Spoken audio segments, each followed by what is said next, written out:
Cincy stereophonic sound for the home is recorded on two separate tracks, each one giving special emphasis to certain sections of the orchestra, as heard from those positions.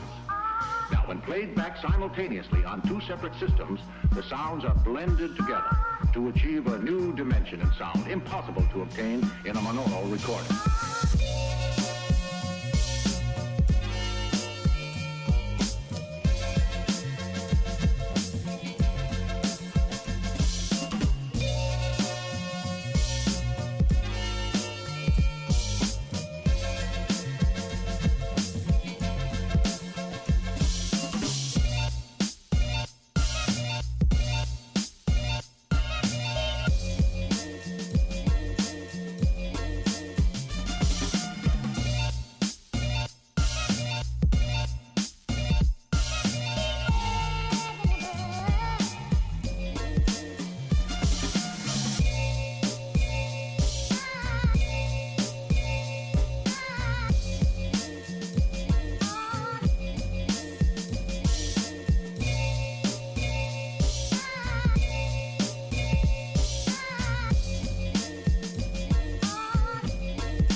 Well, I guess I could get things started, shall we?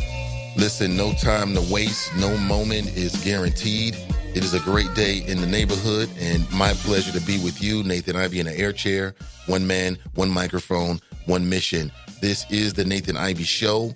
We are broadcasting live from beautiful Cincinnati, Ohio, powered by Sin Digital Media, a new urban voice in the city of Cincinnati and beyond. Good morning to you, choppers. Let's chop it up. Now, within the last 24 to 48 hours, it will be my focus. But the nature, of course, Fridays can somehow be sort of like a weekend review kind of nature. I've got I got a couple of irons in the fire in terms of what could be some provocative guests. So stick around. I'll let you know as the show unfolds. I'll be with you at least for the next 2 hours on a beautiful Friday here in beautiful Cincinnati, Ohio. Now, you live in the city of Cincinnati, you know it's raining. Some people get down on the weather. But I want to project a new aura, a new attitude. It's beautiful outside. You know why? Because I can see it. I can feel it. I felt the raindrops as I was walking into the studio this morning. It's real. It means I'm alive. It's great to be alive. It's great to be alive. No day is promised. Within the last 24 hours, I had a little bit of a moment here, and I didn't even really know this sister like that. But I used to work with this sister down at in my previous life, in my previous job, working in corporate media. And you meet a lot of different people, but some you know better than others. And I just got up on Facebook this morning and realized people were offering a lot of condolences to her. I'm like, what the hell happened? And it looks like she was taken by cancer. Young, vivacious sister. Again, I did not know her all like that, but we were friendly. We did have some conversations. And she seemed like cool people. I didn't even know she was dealing with cancer, man. But again, I mean, that C word, man, cancer. Cancer, killing, taking so many of our loved ones. I want to talk. I don't know what the nature was of the type of cancer she was dealing with, but I can speak right now of two very prominent, well-known black females who are dealing with cancer. I don't know the details. Kelly Prather, Sherry Hughes, among others. I'm not leaving anybody out. And, we got to push for a cure.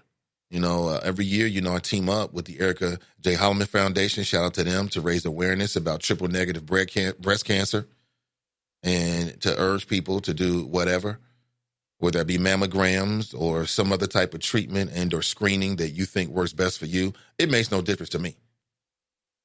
Health is wealth. All this stuff that we run around, you got me jockeying for position and small crumbs. It means nothing if you don't have health. When you're laid up in the hospital, it won't matter what the weather is. You'll be praying to God or whoever you pray to so you can get back out there and experience. So let me circle back around as I look outside today. It's beautiful. I can see it. I can touch it. And, the doctors say I'm relatively healthy. Well, for the most part, I'm healthy. So it is a beautiful day. No day is promised. No day is promised. We only have a few short days on this thing called planet Earth. We don't know what the next adventure lies for us. Some say it's heaven or some type of retribution in the afterlife. I don't know. But I'm here with you right now. I know that. I'm live. I'm local. And I'm very vocal. So this morning, among other things, I want to talk about what does it mean to be black? What does it mean to be black? What does that mean? Is there a black way of thinking? Is there a black way of doing things? Why am I talking about this? I'm talking about this because in the aftermath of Colin Kaepernick's disaster, well, I don't know if it's disastrous or not. Well, the aftermath of the circus, right, that was surrounding Colin Kaepernick last week. Remember, 3 years ago, he was, as some people are still saying, blackballed from the National Football League because of his particular stances in the NFL. Now, that's the quick and easy way of looking at it. There are some other things to be considered, like he was given a contract, opted out, wanted to go on the market, didn't work out for him, hasn't been an NFL quarterback for a long time. And there's a lot of people who have invested a lot of energy into trying to lead a crusade or raise awareness to get Colin Kaepernick back in the league. And I've always challenged that mentality. So what if Colin Kaepernick's in the league and not? Big deal. I don't get it. So after the so-called workout last weekend, Stephen A. Smith, who was a black male, if you're talking about sports, talk, entertainment, he's at the top of the food train. He's at the top of the food chain in terms of visibility and, people knowing who he is. He goes on his platform and basically trashes Colin Kaepernick, says the guy doesn't really want to play in the NFL. He just wants to be a martyr. Really playing into some of the more despicable critiques, right? Some of the more very, very critical things that people said about Kaepernick. I don't know if it's true or not, but that's what people said. Well, within the last 24 hours, you may know his name as well, a black, now Hall of Fame wide receiver named Terrell Owens, who was not without his own controversy when he played. He had his own controversies. He goes on First Take and basically challenges two black men, challenges his blackness.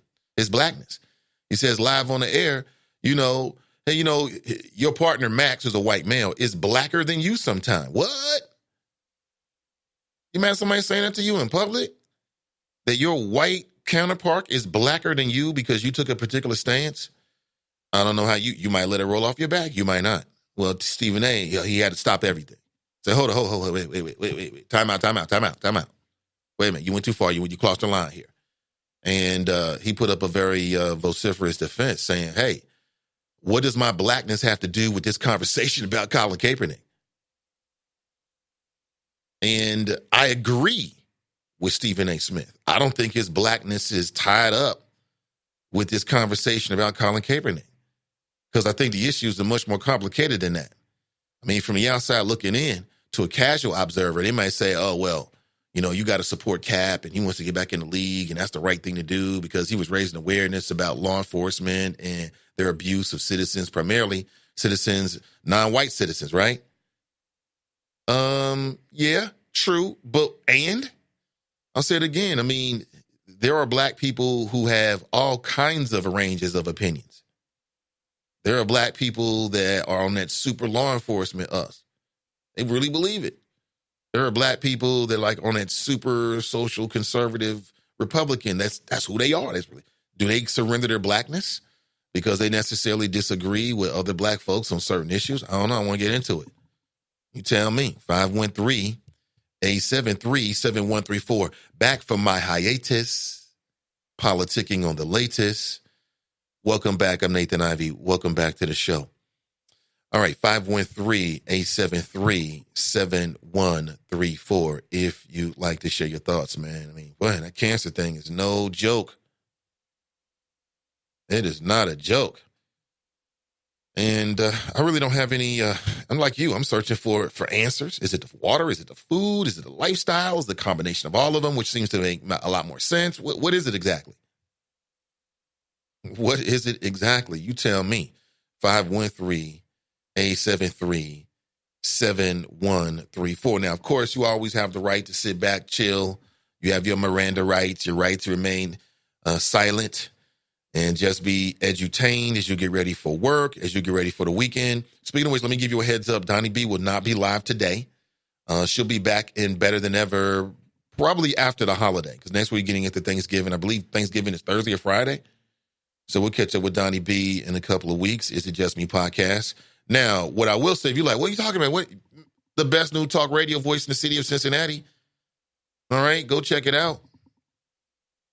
You can find the Is It Just Me podcast wherever you listen to podcasts. If you're on Spotify, search right now. You'll find it. Check it out. If you use iOS, right, you'll find it. Just do a search. Good morning to you. Where else should we go? So, I want to talk about that as well. I want to play this clip for you, and I want you to tell me, do you agree? And I think I agree with Stephen A. I think I definitely do. Yesterday, still getting feedback from the conversation yesterday with the owner of Mahogany's. That was Liz Rogers. It was good to see she has a lot of support out there. You know what I'm saying? I'm happy to see that. I wish the best for Liz. I'll say it again. If you missed that conversation, that was yesterday. You can go back and check out the podcast right now on NathanIvy.com. Let's go back to yesterday's podcast. All the podcasts are dated. And you can check it out. Conversation starts at 8:30 a.m. Oh, man. Okay, I see it here. Yeah, so Sherry Hughes, I guess that's just the chemotherapy. She's bald now. And I don't know. I mean, are we really past the hair thing? That's how I look at it. Like, I've met black women that rock their hair bald, if you want to call it that. It's like really, really super, super short. And it looks super dope. I mean, I don't know, man. That hair thing, I think, has been used against women. Or maybe it's something about American society. But I don't see no difference. She's still a beautiful woman to me. And I wish her the best. I wish her the best. Yeah, I absolutely do. I mean, it's tough. And my wife had one of her better friends, one of her very good friends, died from cancer and was in remission. You know, you go up and down, right? It's a roller coaster. Like, there were times where she was close to, like, very severely in the hospital, and then she would get better, and we would celebrate, and then, things ultimately took a different turn. It's just terrible. It really is. And it's the fact of life. I think it's the food, the water, the lifestyle, and the genetics.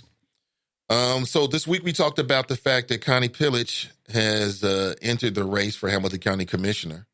We know now that there's at least two challengers for Todd Portune's seat. Todd Portune, white male Democrat, longtime elected official here. And he's been in the commission for a while, at least a decade, I believe. And he now stepped down because he's dealing with what? I believe cancer and other issues. But it looks like he endorsed Connie Pillage. And for what I'm reading, Connie Pillage is running like on a super strong Todd Portune platform. Like, she's running to continue his legacy. How about that? And that could be a powerful platform because, again, everywhere I go, I hear nothing but good things about Todd Portune. I ain't saying the man is perfect because no one is, but I hear good things. So what does this mean? In terms of online, I see Alicia Reese has gotten a lot of support from elements of the black community, and they're giving her endorsements. And we shall see. This is going to be a county race. This is not just going to be the city of Cincinnati. It'll be county. To what degree will race matter? To what degree will the endorsement matter of Todd Portune? Why did Todd Portune give Connie Pillage the endorsement and not Alicia Reese? Why is that? And how powerful will it be? How influential will it be that Alicia Reese has now gotten the endorsement as the two former mayors of Cincinnati, Mark Mallory, black male Democrat, and the current mayor of Cincinnati, John Cranley, white male Democrat. And if you remember, Alicia Reese also previously served as the vice mayor of Cincinnati. Now, Todd Portune is going to retire on December the 31st. And we shall see. We shall see. Briefly, Connie Pillage co-chaired the county party in 2018 after she had dropped out of the governor's race. Oh, yeah. So I'm sure that she knows people. It's going to be pretty interesting. Now, the winner of the Democratic primary in March 2020 is going to face off against Republican Andy Black for the commissioner's seat. So this is a primary coming up in 2020. Think about that. That's going to be very interesting, the politics of it. Like, who would you like to see as in Todd Portune's seat? Would you prefer Connie Pillage or would you prefer Alicia Reese? I'd like to know. And if so, why? And I will be reaching out. I've already reached out to Alicia Reese, and we just haven't nailed down the time. I will reach out to Connie Pillage today and her people and see if they are available, if she is available to come on the show and tell us why should we vote for you, Connie Pillage? Why should we vote for you, Alicia Reese? Hamilton County Commissioners are going to proceed with the expansion of the Sharonville Convention Center. And there's going to be an exhibit hall that's going to be named after Todd Portune. It's going to be named after Todd Portune, Hamilton County Commissioner. I keep telling you, man, people say great things about Todd Portune. Okay, so, there's a lot of reverence for him. He seems to have a lot of respect. How do you feel about it? A $17 million expansion of the Sharonville Convention Center, and they're going to name an exhibition hall after Todd Portune. Now, is this open for discussion? Are there any other names out there of folks that perhaps they want to name this event hall after, or is it this is a done deal? It's reading like this is what it is. Todd Portune is battling cancer. There's that C word again, and has decided to retire at the end of the year. Again, he's coming up December.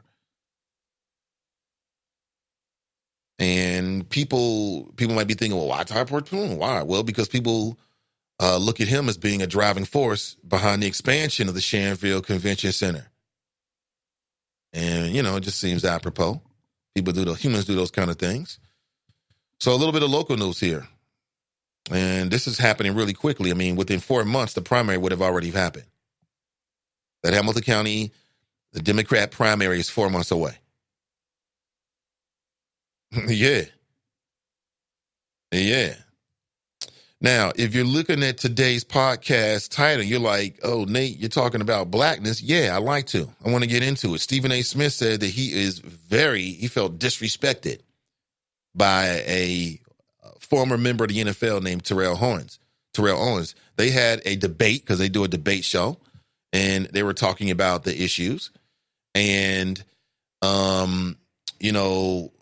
if you don't know anything about that show on ESPN, it's called First Take. It's hosted by Stephen A. Smith, who is he's a black male. His co-host is a white male named Max Kellerman, who's more of a boxing guru, and they chop it up on the issues. And this black man said to another black man that he thought that his white counterpart was more black than him. So you know what, Stephen A., man? Max is blacker than you. Max is blacker than you are.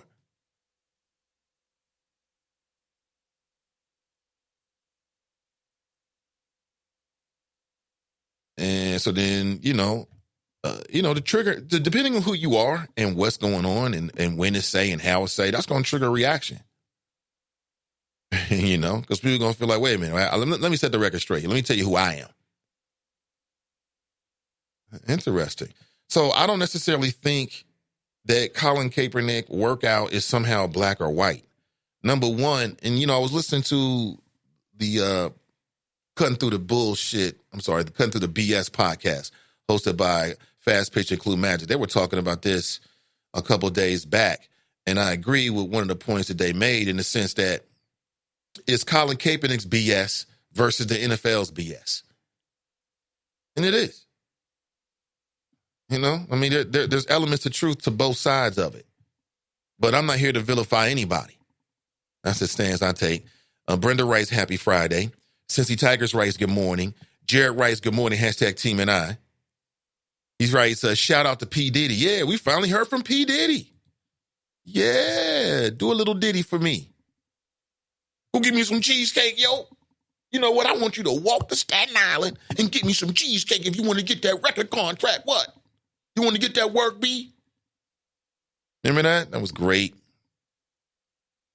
So Diddy slams Comcast in reference to Byron Allen and his racial bias lawsuits. Now, I'll tell you, this whole Byron Allen thing, I think is fascinating. I find it to be fascinating. I find myself consuming a lot of media when Byron Allen is on the show. And I got a chance to see something he did with Roland Martin. I thought it was fascinating. They talked about, you know, just breaking down some of the history about what you see and how you see it and some of the business behind the cable networks and who are the cable networks that are either black owned or black focused, which is a difference. Obviously, I think smart people can tell what that is. I thought it was fascinating. Now, I did have some head scratch moments like, wait a minute, what? Now, wait a minute, what did he just say? Maybe once or twice, but I thought it was fascinating. And in that interview, Byron Allen talks about Revolt TV, he talks about P. Diddy and how he feels as if Comcast is basically playing them and things like that. And what we learned, and we may have already known this, but when it comes to like the big time revenue in terms of cable television, there's two ways of making ad revenue. One is from the subscription fees. So whatever you pay every single month for your cable, that's the subscription fee. Now multiply that times 5, 10, 8, 20 million. I'm not sure what their numbers are. That's a source of revenue. The other way is through the ads. That if you're a Revolt and you're a cable network, well, you have a platform, you're pushing numbers, people are going, you got traffic. It's traditional advertising, right? Two ways to do it. And if you believe Byron Allen, what he's saying is that your TV ones and your Revolts, they don't get any money from the subscription. They get their money strictly from the ads, which cuts down the overall revenue they're going to have. By contrast, about a year ago, somebody did a study. It could have been within the last year and a half, maybe 2 years, just to be point in fact if you go looking for it. But there was a study done by a media watchdog group. There's a whole bunch of websites that do this kind of stuff. And what they found, or somehow it was reported, that $6 every single month when you pay your cable bill, your Time Warner, your Spectrum, whatever, right? $6 of that directly goes to ESPN. $6 from every household goes directly to ESPN. That's why they're the leading industry. That's why they're such a gargantuan channel. They got so much money coming in. Some of these other black-owned cable networks, they don't have those kind of deals with Comcast. Are there any black-owned or majority black-owned telecommunications companies? The Comcast of the world, the Charter Communications of the world, on that level. Because that's where it's at. I mean, these are the people who are basically the gatekeepers for the internet. These are the people that control whether you get internet access, how much it costs, what websites you can go to, how fast you can go to it. That seems to be where the game is. Yeah. So, quote, the start we received from Comcast, which was a condition of the United States government approval for Comcast to acquire NBC Universal. See, let me back up here. The reason why Revolt even existed or even exists is because Comcast wanted to acquire and ultimately did acquire NBC Universal. So the government comes in and has to approve this. The government has many, interest. One of them is to make sure that there isn't a monopoly, that you don't get one business entity that dominates too much. So sometimes when you have these big mergers, the government might say, yeah, you can do the merger if you sell this or if you give up this. So, yeah, you want to acquire NBC, but you're going to have to give up 150 stations. And also, you're going to have to give up maybe several or a few of your cable networks because we want to make sure we balance it out and we have competition. That's what opened the door for P. Diddy and his group to even purchase Revolt. If it wasn't for that, there'd be no Revolt. Combs writes, Comcast spends billions of dollars on content networks every year, but just a few million go to African-American-owned networks like Revolt. This is unacceptable. Supporting diversity and economic inclusion requires a real partnership. A real partnership. Not a fake-ass partnership that only really, only one side is really getting something out of. The only way Black-owned networks grow and thrive is with meaningful and consistent economic support. Otherwise, they are set up to fail.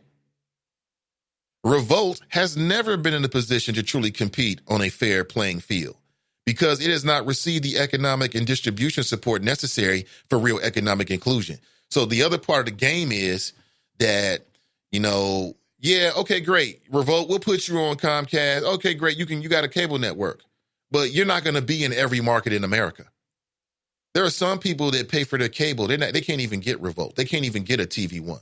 Now, I'm not trying to say that these networks are like the savior of the Black community or the paragon of what we're looking for. I'm just saying they're Black owned. And here you got the network head, the CEO, P. Diddy. And I won't say he's complaining, but he's putting it out there that, perhaps he hasn't had a fair playing field. We'll put it that way. I'll use the same language they're using. He writes, our relationship with Comcast is the illusion of economic inclusion. The illusion of economic inclusion. We've been dealing with a lot of illusions here in the tri-state area. It's a lot of illusions, but even on that level, this is Sean P. Diddy Combs saying the illusion of economic inclusion. So what does that mean? So it sounds like what Byron Allen said was right. That you get these Black-owned cable networks, which is different than Black-focused, because you can have a non-Black-owned network that's Black-focused. Meaning that the majority of their content, they predict that African Americans and Black people, will be the ones that are watching it and enjoying it. And they'll get you with this dumb stuff, man. Reruns, watching Martin. I never understand why I should turn on cable to watch something that if I get one of my favorite streaming services, I can watch when I want to. I'll never understand that, but, everybody's different. So a little bit of Black media moves. I have many focuses. I have many focuses on this show. One of them is I keep my eyes on what's happening in terms of Black media moves around the country and locally and regionally as well. So the illusion of economic inclusion. I can't say I've never heard that phrase before. The illusion of economic inclusion. The city of Cincinnati has been accused of that. Let us see the economic inclusion numbers, John Cranley. All you got to do is go to the website. You go to the website. I don't see them. They're there. Look again. You go back to the website. Where are they at? They're there. Oh, you don't know how to use Google, right? That's what they hit you with. The illusion of economic inclusion. Good morning. And welcome back to the Nathan Ivey Show, where it is a beautiful day. The Nathan Ivey Show is a wonderful place where nothing is funnier than the truth. Men are allowed to be men, and lames get their planes shot down like John McCain. Damn it. We don't play no games here. We keep it real, and hopefully we can edutain you, hopefully. So it looks like P. Diddy is backing up what Byron Allen said last week on the Roland Martin Show with his comments within the last 24 hours. So what does that mean for you? Does that mean if you want to be conscious and woke, you got to cut the cord? I'm just telling you. This is just as food for thought. What you do with it is up to you. Okay? This is just food for thought. I'm just putting something out there that may or may not be on your radar screen. And thanks for the vine on that one. Appreciate it, Glenn. Comcast is arguing that this law only applies if racial discrimination is the only factor that leads to a refusal to do business, which would be extremely hard to prove. This is a statement that Sean Combs put out. Quote, if they are successful, it will become much harder for any victim of discrimination to seek justice in court. By taking the stance in Supreme Court.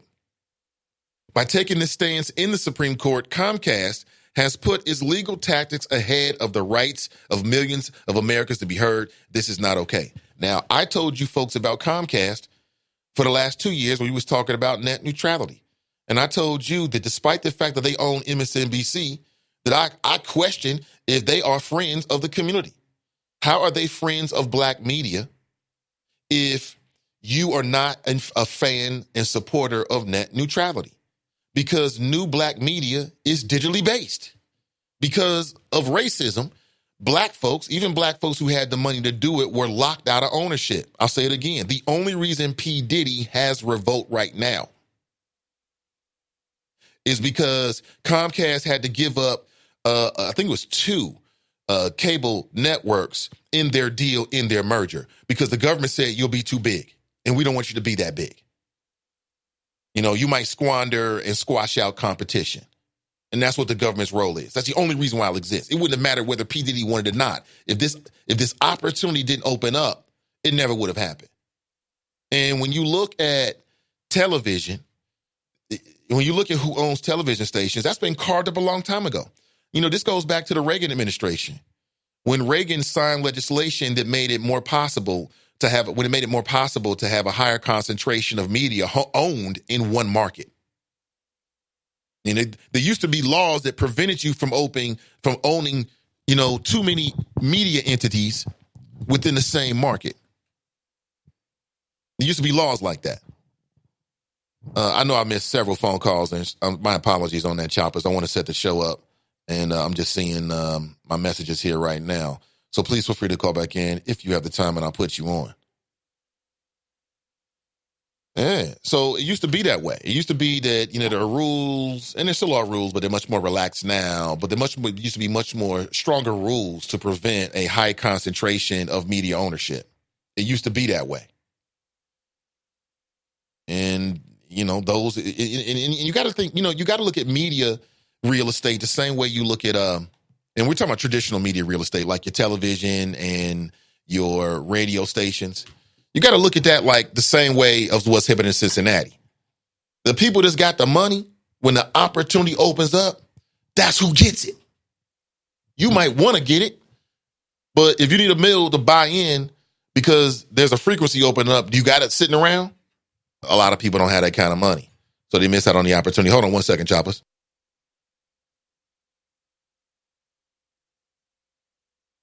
All right, let's go to the phones here. Good morning. Welcome to the show.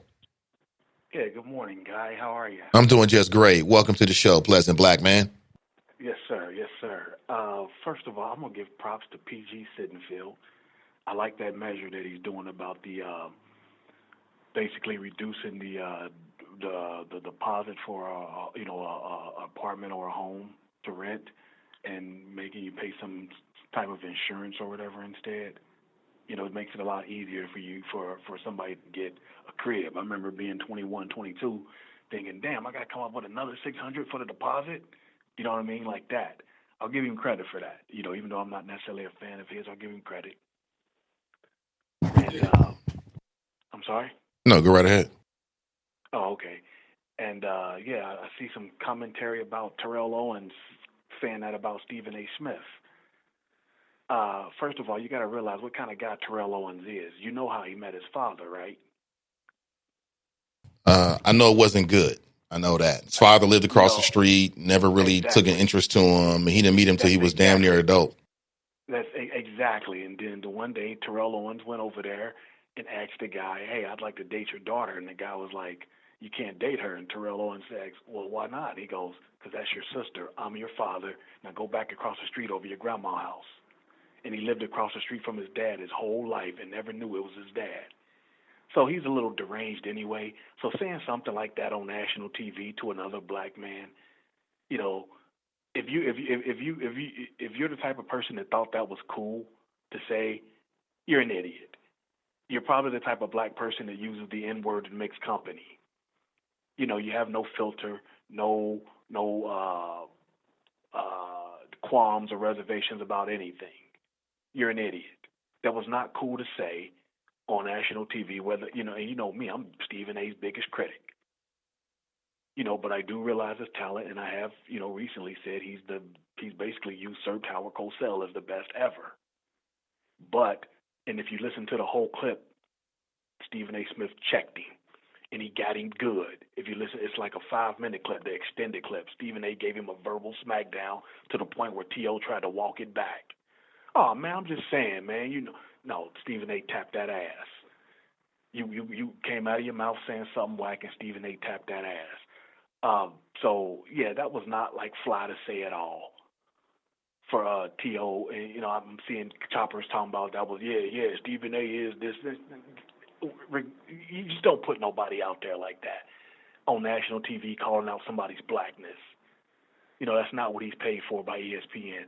ESPN is a partner of the NFL, and therefore he's got to protect ESPN's business interests. When he was protecting Allen Iverson, protecting Kobe Bryant, trying to protect Ray Rice, he was getting suspended and got fired twice from ESPN. So maybe he realizes this $50 million, let me toe the line. I just signed a $50 million contract. I'm making more than 70% of the athletes I cover. Let me protect this money. You know what I'm saying? At some point, we all capitulate unless you own your own business. And that's all he's saying. People like Eric Reed, Colin Kaepernick, they're setting traps for young black youth, making them think that you don't have to capitulate to rules and regulations, thinking you can just go in there, wear your anger on your sleeve all day at work at a Fortune 500 company. Yeah, take your ass down to Chase Bank acting a fool. And they started slavery. And now Chase Bank was started with slave funds. They'll still fire your ass. You understand what I'm saying? Yeah, I think it's different, though. I think it's different. Yeah, I heard Donnie make an excellent point, just kind of resonating still in my head to the point you just made, and that is, this is a different type of job. These NFL players that are asked to go and stand and pledge allegiance and do all kind of things you don't have to do in no normal job. And by the simple fact that the league is compelling them to do something with their bodies, they've now politicized their bodies. Again, the NFL didn't politicize Colin Kaepernick.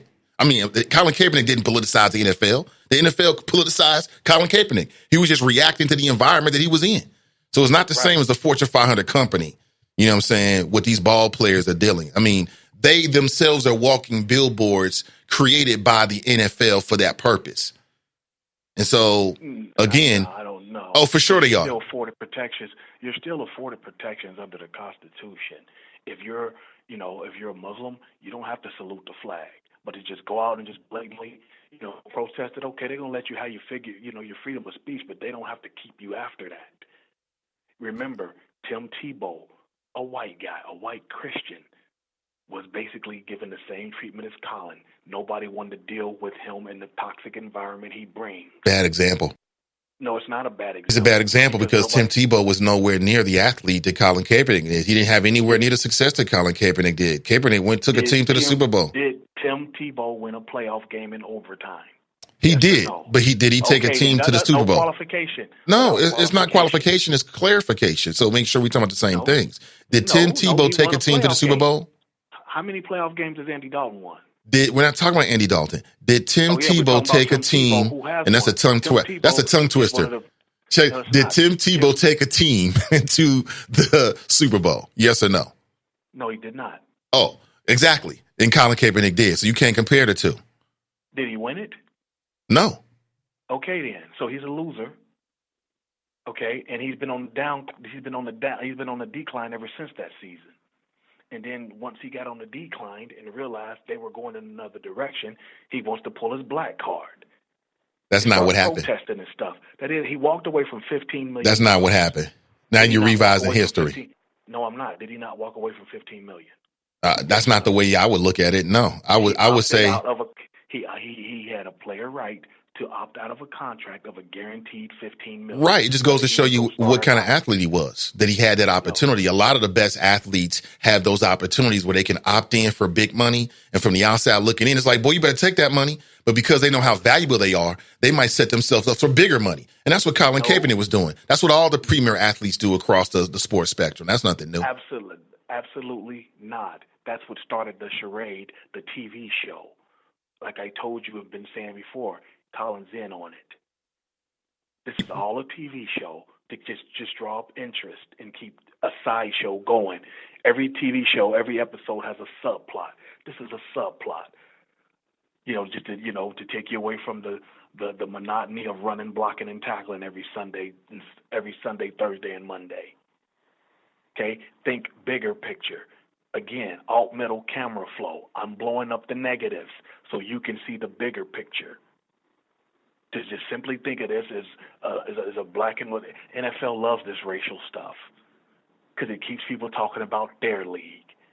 NFL ain't worried about the NBA, ain't worried about baseball, hockey, nothing. NBA owns the sporting landscape in America, or the NFL does. I'm sorry.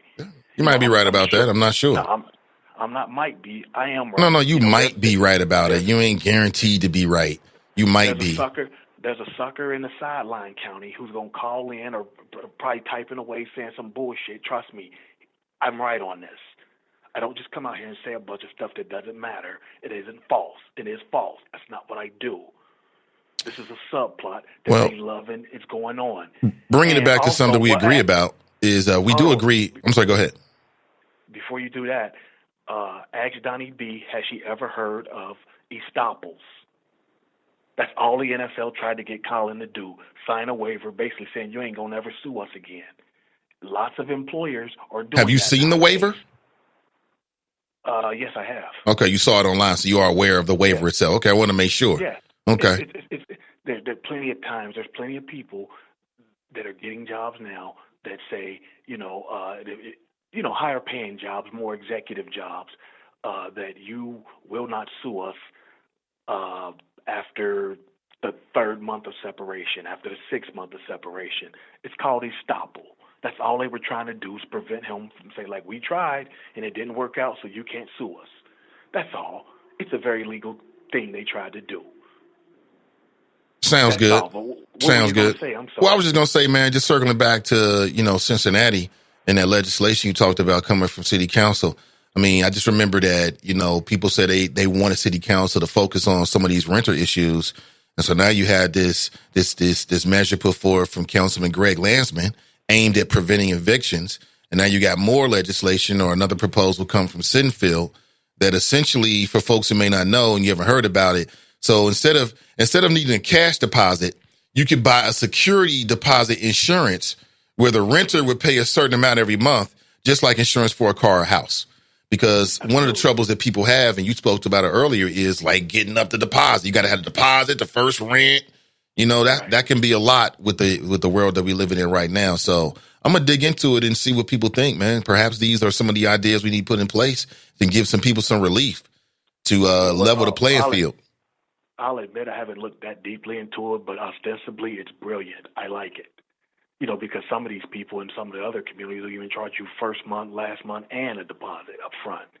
They will. You know what I'm saying? So you're talking, for reasonable living in a decent neighborhood, you're talking $3,000 right out the pocket, off the rip. Right, just coming in the door. Right. So I like the measure. Like I said, I haven't looked into it, but I like the measure.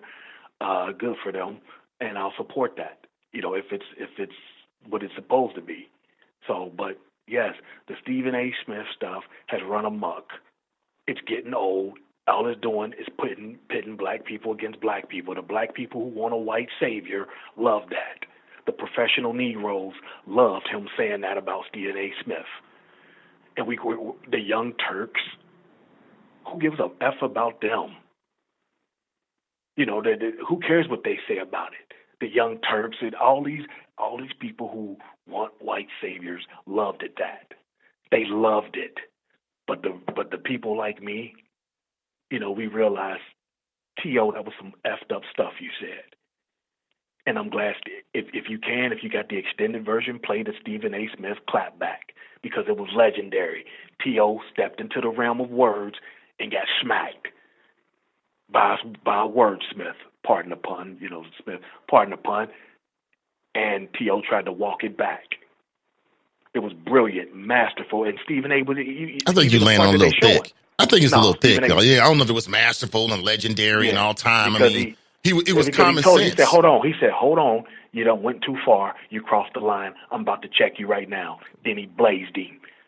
I got it queued up here. I wouldn't say he blazed him. I just think he was right.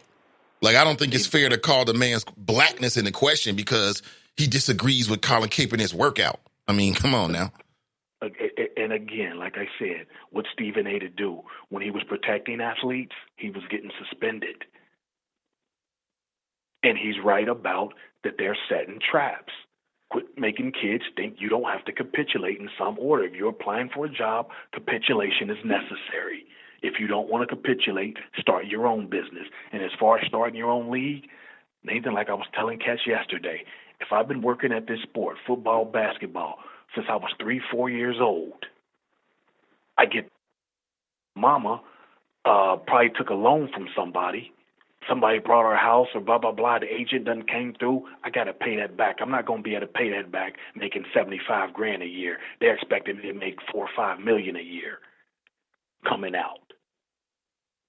So that's not going to work. The big three is all old washed players who've already made their money. Nobody's coming out of high school going to the big three. The top recruit, Zion Williamson, he wasn't going from high school in South Carolina, skipping Duke and going to the big three. No, he's going to get the big dough. Those are all guys who already made their money.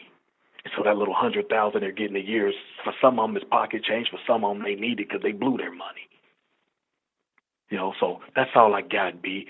My brethren is back home, alt middle back in effect, back at full strength. We've always been in effect, but, we're back at full strength. You haters are in trouble. I'll holler at you at the next moon. Yeah, he's speaking of Black Russia, who I believe is free now. So I think that's a great day. I hate to see any brother lock down the damn system. I hate to see that. So let's get back to the Cincinnati information and Cincinnati news here. So Cincinnati City Councilman P.G. Sittenfield presented a proposal. A new way to help renters, requiring landlords to accept traditional cash security deposits in the form of insurance. And Cincinnati City Council was set to consider the measure beginning in December. If passed, Cincinnati will be the first in the nation where renters wouldn't need an upfront cash security deposit. Let me stop right here. Now, we're going to dig into this. But as I've said, that's what City Council should be doing. They should be coming up with the best ideas, progressive ideas, and being the first of the nation. Turn around these dubious national distinctions, like the damn Bengals. Okay, we more than that. So what do you think about it? I mean, I know you don't have a lot of information. Let me post a link to you real quick if you're interested in giving some flows on that particular idea. I agree with some of what Fame said and some of that shit he wrong. We both agree that it was unfair to call out Stephen A.'s blackness over Colin Kaepernick. I don't think his blackness is in question. Or is it? You tell me. 513-873-7134. And people are struggling with rent. It's one of the reasons why you got gentrification in Cincinnati. Because, quite simply, people cannot afford to live in certain neighborhoods. Like, let's be real here. I can rattle off neighborhoods and you can tell me just based upon your perception of the neighborhood whether you think you can afford to live there or not. Just off the top. That's how gentrified it is. And, we don't have these artificial lines, right, anymore. Like, don't go in this neighborhood. Like, if you talk to people in their 50s and 60s, they'll tell you there was a time when, like, if you live in Walnut Hills and you walk down to Evanston, and the Evanston people try to fight you and vice versa, and people are really territorial about their neighborhoods. But see, now you just can't even get to the neighborhood because you can't afford to get there. It's like an invisible barrier. Basically, a person, instead of a cash deposit, would buy security deposit insurance where the renter would pay a certain amount every month, just like the insurance for a car or house. I just posted a link. It would also create a rental registry. It will create tenant information page and caps late fees, like late on your rent. It will also create a rental inspection program in Clifton Heights, University Heights, Fairview, Okay, so here's my question as I read this. Is this something, just one thought I have is we know that Greg Landsman just put a proposal out. And I thought they were creating a rental registry in his idea as well. I have to go back and look at it. Are these two ideas compatible? Do they overlap in some ways? Here's some bullet points that is being put out in local media. Gives renters the options to choose low-cost rental security insurance as an alternative to the traditional security deposit. Ensures that the selected insurance provider must be an approved carrier licensed by and in good standing with the Ohio Department of Insurance. What else here? Ensures that the insurance must permit the payment of premiums on a monthly basis.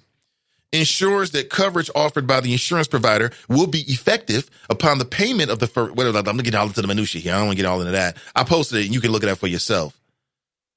More news you can use about this particular proposal. The city itself would not provide the insurance.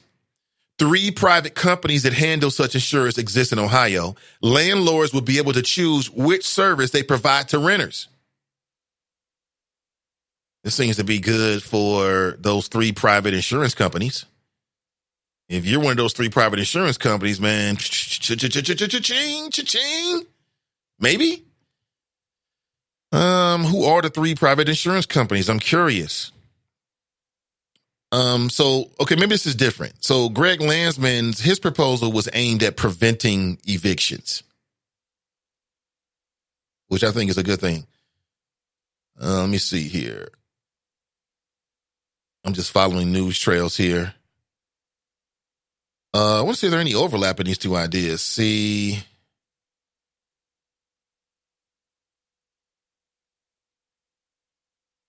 Let me see. Okay, so I'm reading from an article that was dated, it is dated January 9th, 2019, so roughly 11 months ago. So damn near a year ago is when this came out. And it's some of the bullet points into Greg Landsman's comprehensive plan to prevent evictions. I'm just trying to see if there's any overlap that I can easily detect. Here's some bullet points of a University of Cincinnati study about renters and evictions. Nearly half of Hamilton County residences are renter occupied. And there is an average, check this out, of 29,439 residential evictions each year that were filed in Hamilton County. Damn, that seems like a lot. That's $1,000 a month. That's 1,000 families per month that are being evicted. That's significant in the motherfucker. That's tremendous. That is tremendous. 12,000 people, 1,000 families per month. I'd like to get more of the demographics, if possible, as to the breakdown of those families. Are we single people? Are these people with children? How many children? More bullet points about a University of Cincinnati study on evictions in Hamilton County. People facing evictions do not have the right to a public defender. So think about it. If a person can't afford a lawyer, fighting eviction means that you go to court without a lawyer and the landlord's got a lawyer. So here you standing there broke, no representation. And your lawyer, the landlord has a lawyer who probably specializes in this, knows exactly the language, may have a relationship down the courthouse.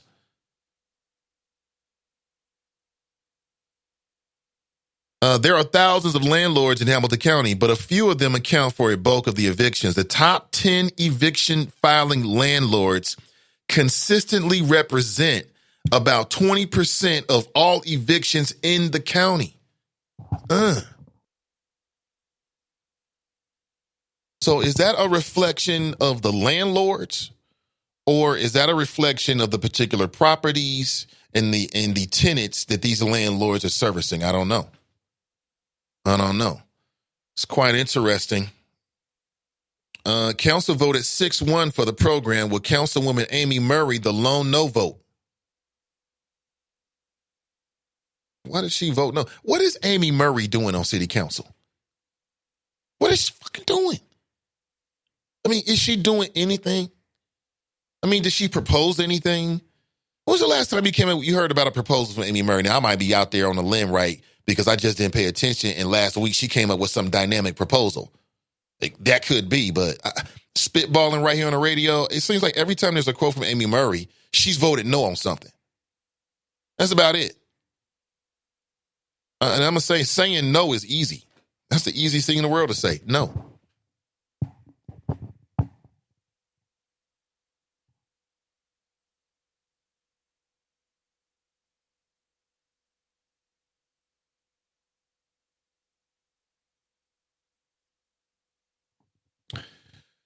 I see Black Russia's back in the house. Good to see you. He's free. He's free. And I'm sure we'll see what happens. Kelly writes, good morning. Miss Diffity writes, morning all. Tracy writes, hi. Mason Marler writes, good morning, Nate. Good morning, everybody. Sharp writes, good morning, Nate and the Choppers. It's TGI Friday. Yes, it is. Let's see here. Wendy's in the house. Drop's in the house. She writes, good morning. He writes, welcome back, Black Russia. Drop writes, good morning, Choppers. Mike Davis writes, rise and shine, young stars. Pat writes, good morning. Sister V writes, Hotep, beautiful black people. TGIF, team and I. Speak that truth this morning. Health is your wealth. Yes, it is. Man, more and more. I woke up this morning and there was a young sister who I knew very loosely because we used to work together. And I see she had passed away recently from cancer. And I'm like, wow, it's got me bugging. Like, wow. Like, really? Had no idea. Her name is Chanel. Chanel. Very sad. I see, people posting photographs of her they took with her. It's a very sad situation. I had no idea she was sick. I had no idea she was dealing with it, man. But again, you have no idea what people are dealing with. That's the other thing. This morning, we're also talking about the fact that you got this Hamilton County Democratic primary shaping up. And you got Alicia Reese, who's a black female Democrat. And she is running to replace Todd Portune, who's a white male Democrat, longtime commissioner, longtime elected official here in this area. And he's stepping down, retiring because he's battling cancer. And he wants to put his best effort forward. And as he steps down, he has endorsed Connie Pillage, who's a white female Democrat. I believe she was running for governor, stepped out of that. I think she ran against Steve Shabbat and lost to Shabbat because it's one of the most gerrymandered districts in all of the country, the Ohio District 1. And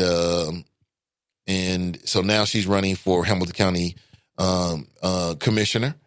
One thing that needs to be noted is that she's got about $500,000 that's left over from her gubernatorial race that she can now put in this race. I mean, these election laws is just it is what it is. I mean, you got to obey the rules. I get it.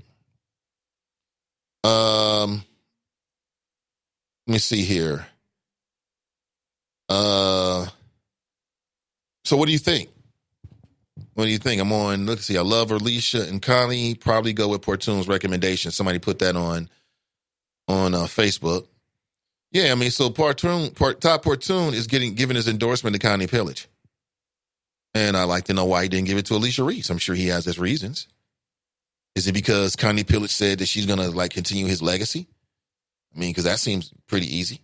I don't know what that means in terms of specific policy, but I think it can be very compelling if you're out there on the campaign trail. I think it'd be very compelling. So we shall see. We shall see.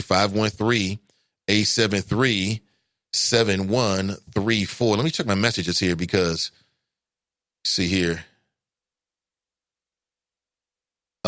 Yeah. Oh, yeah. Yeah. For sure. Okay, great. I'm checking my messages here. I may have a guest for you here in a second during this hour. What is this? Oh, snap. Speaking of endorsements, I'm reading that Avtab Porval endorses Charmaine McGuffey for sheriff. That's another race. It's another Democrat. Is that going to be a primary Democrat race primary coming up? You got to vote for sheriff coming up next year as well. Quote, as clerk of court serving in the courthouse for the last 3 years, nothing is more important to me than overhauling our system of criminal justice. And Charmaine is the leader. We need to get it done. Yeah, don't they already have a Democrat white male sheriff? Yeah. It looks like a lot of Democrats are getting behind Charmaine McGuffey. I mean, you got Avtab. She's been endorsed by P.G. Sittenfield, Chris Seelbach, Tamaya Denard. You also have some school board members, Mike Morosky, Ryan Messer, and also community leaders. Looks like they're getting behind her over the incumbent, who is a Democrat, Jim McNeil. But people have said that he's like a Trumpster Democrat. And has Jim McNeil talked about the conditions of the Hamilton County Justice Center? Has he talked about the conditions? Because, as I understand it, there were some real question marks about that. Some real question marks about the conditions of the Hamilton County Justice Center. Like I said, I don't want you to go down to the Hamilton County Justice Center and then, be living it up. At the same time, I think we can do a little bit better than bologna sandwiches. I think we can do just a little bit better than bologna sandwiches. I don't think you should go to jail and necessarily, I was going to say come up, but then that's another way of looking at it. Maybe you should go to jail and come up. Maybe instead of being punitive, we should be more rehabilitative. You know what I'm saying? I just heard some horror stories from some people who recently got out. A family member who was down to JC for a little while. He got out earlier in the year, and he was telling me all kinds of stuff. And, then via the show, I connected with some other individuals who have recently got out and heard just horror stories. Keep watching. Nathan Ivy Show is working on something real special as it relates to that and the conditions of the jail in Hamilton County as a way of bringing a spotlight to the conditions there. Like, I'm not one of those people who believes that, they got to be treated like animals. I don't believe that at all. Not one bit. But what do you believe? That's what really matters. 513-873-7134. Let me get, hold on. I want to make sure.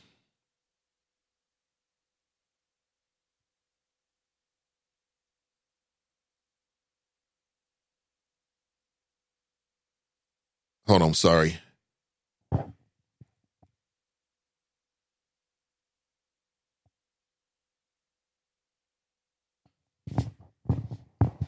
All right, sorry about that, Choppers. Okay, where are we going here? So we've talked about this whole debate with Stephen A. Smith. I think it's a Friday. That's I think it's a great excuse for me to get into the audio here, or a great segue for me to get into it. So you can hear for yourself and tell me, like I said, what does it mean to be black? What does that mean? So for instance, like some people might say being black means that you have to get behind ADOS, right? Because that's all about reparations and da-da-da-da-da-da. Well, then you got Tariq Nasheed. He says that ADOS is full of shit. That's what he said, not me. He's wondering if they really been infiltrated by agents. And so now he went out and started his own. It's called like American Foundational Americans, it's Black Foundational Americans, I think is what he's calling it. So who's blacker? Who should you support if you're black? That's what I'm saying. Those kind of questions can get really, really, really delicate. Because, like I said, you got people out there and they proudly support ADOS. ADOS. You got other people look at ADOS and say they ain't did shit, it ain't really about shit. You got other people look at ADOS and say, oh, they fraudulent. And now you got Tariq Nasheed. Now, Tariq Nasheed is a black man. He is an author. He's a founder of a lot of things, like the Hidden Color series, which is a documentary series. So there's people criticizing him, saying that, and they're not criticizing his blackness, but they're criticizing his authenticity to the black community because he sells DVDs. There's a woman named Michi X, black female. She used to be on something called the Fly Nubian Queens. And she split within the last year. Now she's doing her own thing. A lot of people follow her. She's been all over the internet last 2 weeks criticizing Tariq Nasheed. But a lot of people look at Tariq Nasheed and say, oh, he is the essence of black digital media. That's why I say, man, it's so many viewpoints. And that's why I don't worry about all that. I just do me. You know what I'm saying? Because trying to make other people happy and other people to determine it, you done from the start. You can't never make everybody happy. Don't even try. Don't even try, because it's impossible. So then you got Stephen A. Smith. He comes out and says that Colin Kaepernick is basically trying to be a martyr and doesn't really want to be in the NFL. He's just doing this because he's trying to get attention and maybe his Nike deal or whatever. Could be true, could not be true. Now, the black man says that basically that's not the black point of view. Well, what the hell does that mean? Exactly. But enough of me, more of you. 513-873-7134. Let's welcome Drop to the show. What up, Drop? Good morning, Mr. Ivy, and all the beautiful people in the Chop Shop, also known as Wakanda. And I would like to give a special shout out to a man that has been truly missed in this space we call the Chop Shop, also known as the Nathan Ivy Show, the most listened to podcast in the greater Cincinnati area. I would like to welcome back a man by the name of Black Russia. It is an honor, sir, to have you back, because the one thing I miss about you, Black Russia, is your political knowledge. Because there is a man in this Chop Shop who goes by the name of Glenn from Mason, a.k.a. the Overseer, who thinks he knows politics. And he's really the only one who actually counters anything that I say politically. And it is a pleasure, sir, to have you back, to put the Overseer back in the barn, tie his horse up, and send him back to the house. Now, Mr. Ivy, if you will allow me, sir, to say or give you an update on the desperate Democrats' third attempt to take out the first orange president with their fake impeachment inquiry, fake impeachment hearings, fake impeachment of 45. I know you didn't talk about anything yet this morning about the closing day of the impeachment hearings. Now, Mr. Ivy, I'm telling you now, the aftermath from the political chatter and the political pundits and social media does not look good for the desperate Democrats. Now, of course, we all know the country is divided. But, Mr. Ivy, it is the purpose of the hearings, which was stated by Nancy Pelosi, was to change the public opinion about Donald Trump. Mr. Ivy, public opinion is going the opposite way she expected. The Republicans in the House of Representatives are standing firm with the president. The Republicans in the United States Senate, who will hear the case if the House of Representatives Judicial Committee, head by Jerry Nadler, if they file impeachment articles, the trial will be held in the United States Senate, which is led by the majority, the man from Kentucky, the man you call the turtle, Mitch McConnell. So we all know how that's going to turn out. Then on top of that, Mr. Ivy, the Democrats had a debate. So, again, only 6 million people watched that debate, Nate, down from 18 the previous. I think the first debate had 18 million viewers. It is down to 6 million viewers, Nate. Okay? Then you have Team Light-Skinned Kamala Harris on stage when it was pointed out to her by one of the moderators about Pete Buttigieg using a Meckerly tactic with fake stock photos of black people in his campaign material. Kamala Harris, he made a mistake. Let it go. Mr. Ivy, my opinion on this fabulous Friday is the desperate Democrats are in trouble. Because when you go after the king, you better not miss. And they've missed Donald J. Trump 3 times. So, Mr. Ivy, before I go, do you have a Gilligan of the week? Because I'm thinking about making Adam Shifty Schiff, a.k.a. Pencil Neck, the Gilligan of the week. Any comments, Mr. Ivy? Well, a couple comments. You kind of tell us what we already know. Like, we already know coming into it that it was an uphill battle for the Democrats for a lot of reasons. And not the least of which those reasons is, like, people already kind of figure they know what the ending is. Like, Most people that follow politics have a basic understanding that it's going to go to the U.S. Senate. And in these highly politically charged times where everything is so polarized, I don't see these U.S. senators going against to convict Trump during an election year. I don't see them doing it. So we knew that coming into it. And then there's some other problems with this that we knew going into it. Like, number one, this is about Ukraine.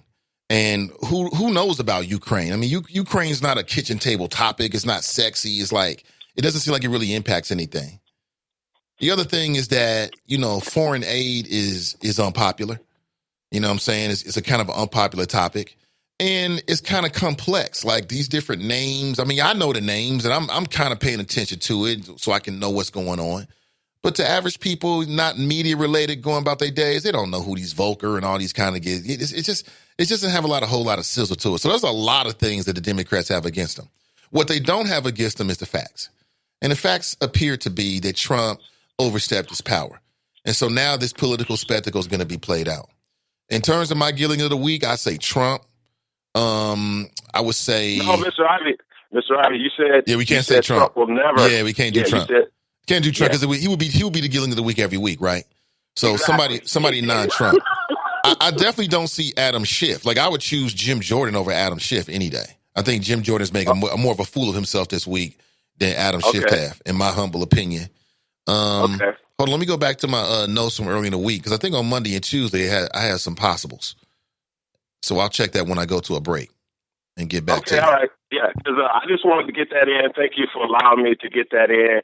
And I didn't hear anything from the overseers, so I guess I'm proven right again. And I'm not going to say that you agree with me, Mr. Ivy. It's more that I agree with you. So you keep doing what you're doing, sir. And y'all have a safe weekend. Hopefully no more snow. And Drop Squad 52. Drop the science to anyone who wants to catch it. Welcome back, Black Russia. Yeah, he's really happy Black Russia's back. That's great.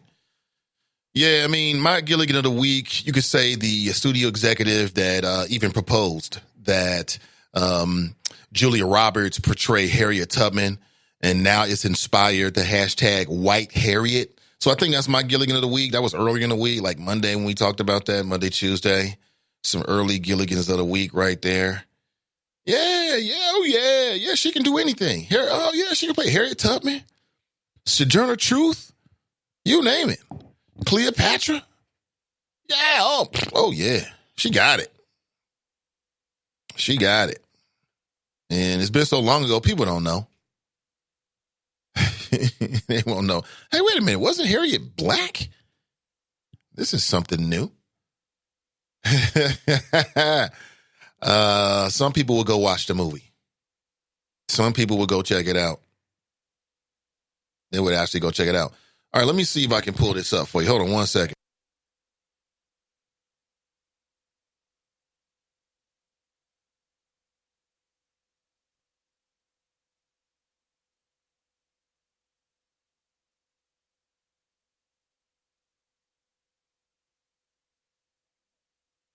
All right, appreciate that. Let me see here. Okay, got that. Appreciate it.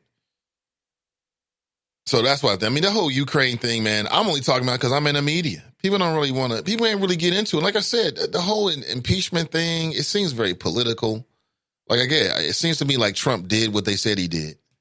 But Ukraine and Volker and Lieutenant Vindman and all these kind of things. Yesterday was no better for Trump. Well, since you brought it up, Trump, let me go here. What I will say is what we've learned is what I told you earlier in the week.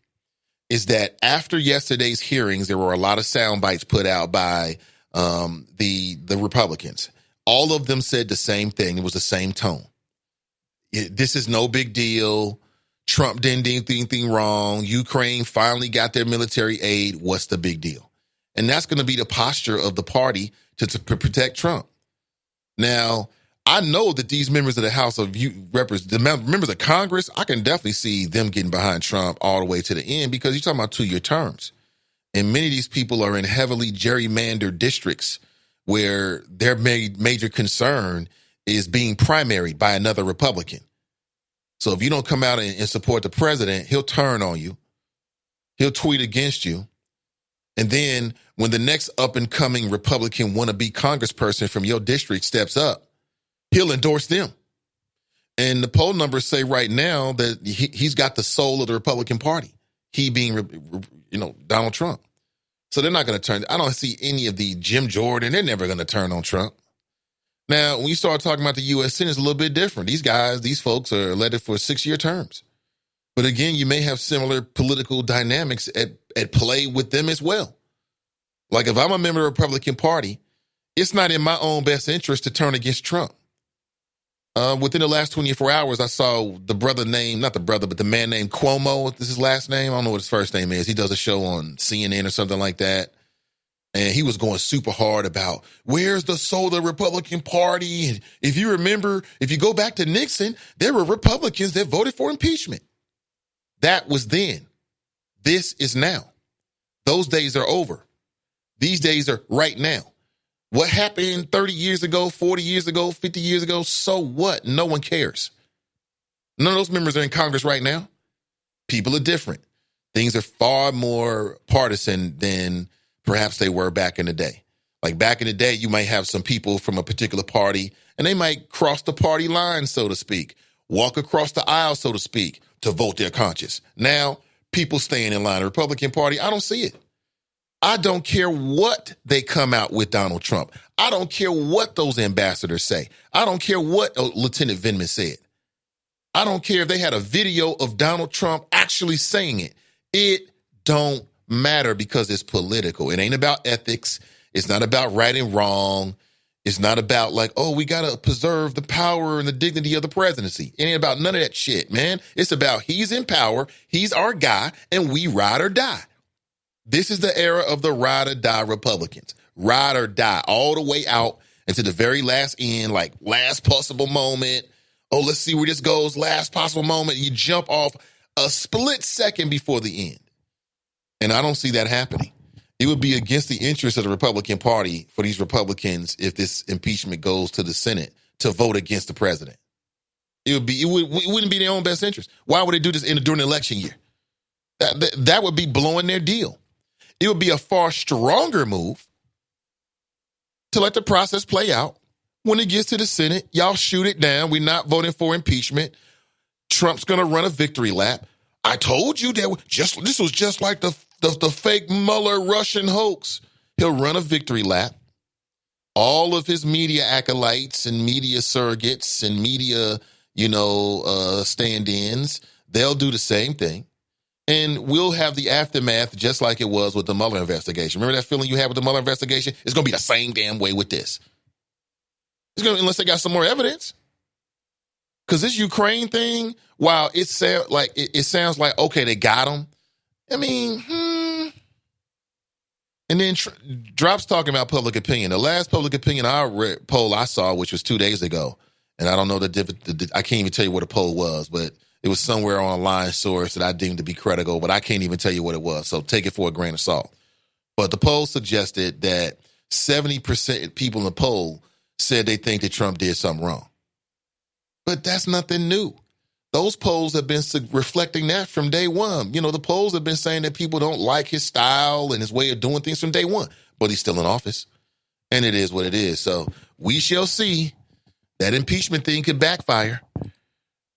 Or, maybe they'll get their target, whatever that is. But what do you think? 513-873-7134. Tracy writes, people take the same stance as T.O. here in the Chop Shop. It's ignorant as hell.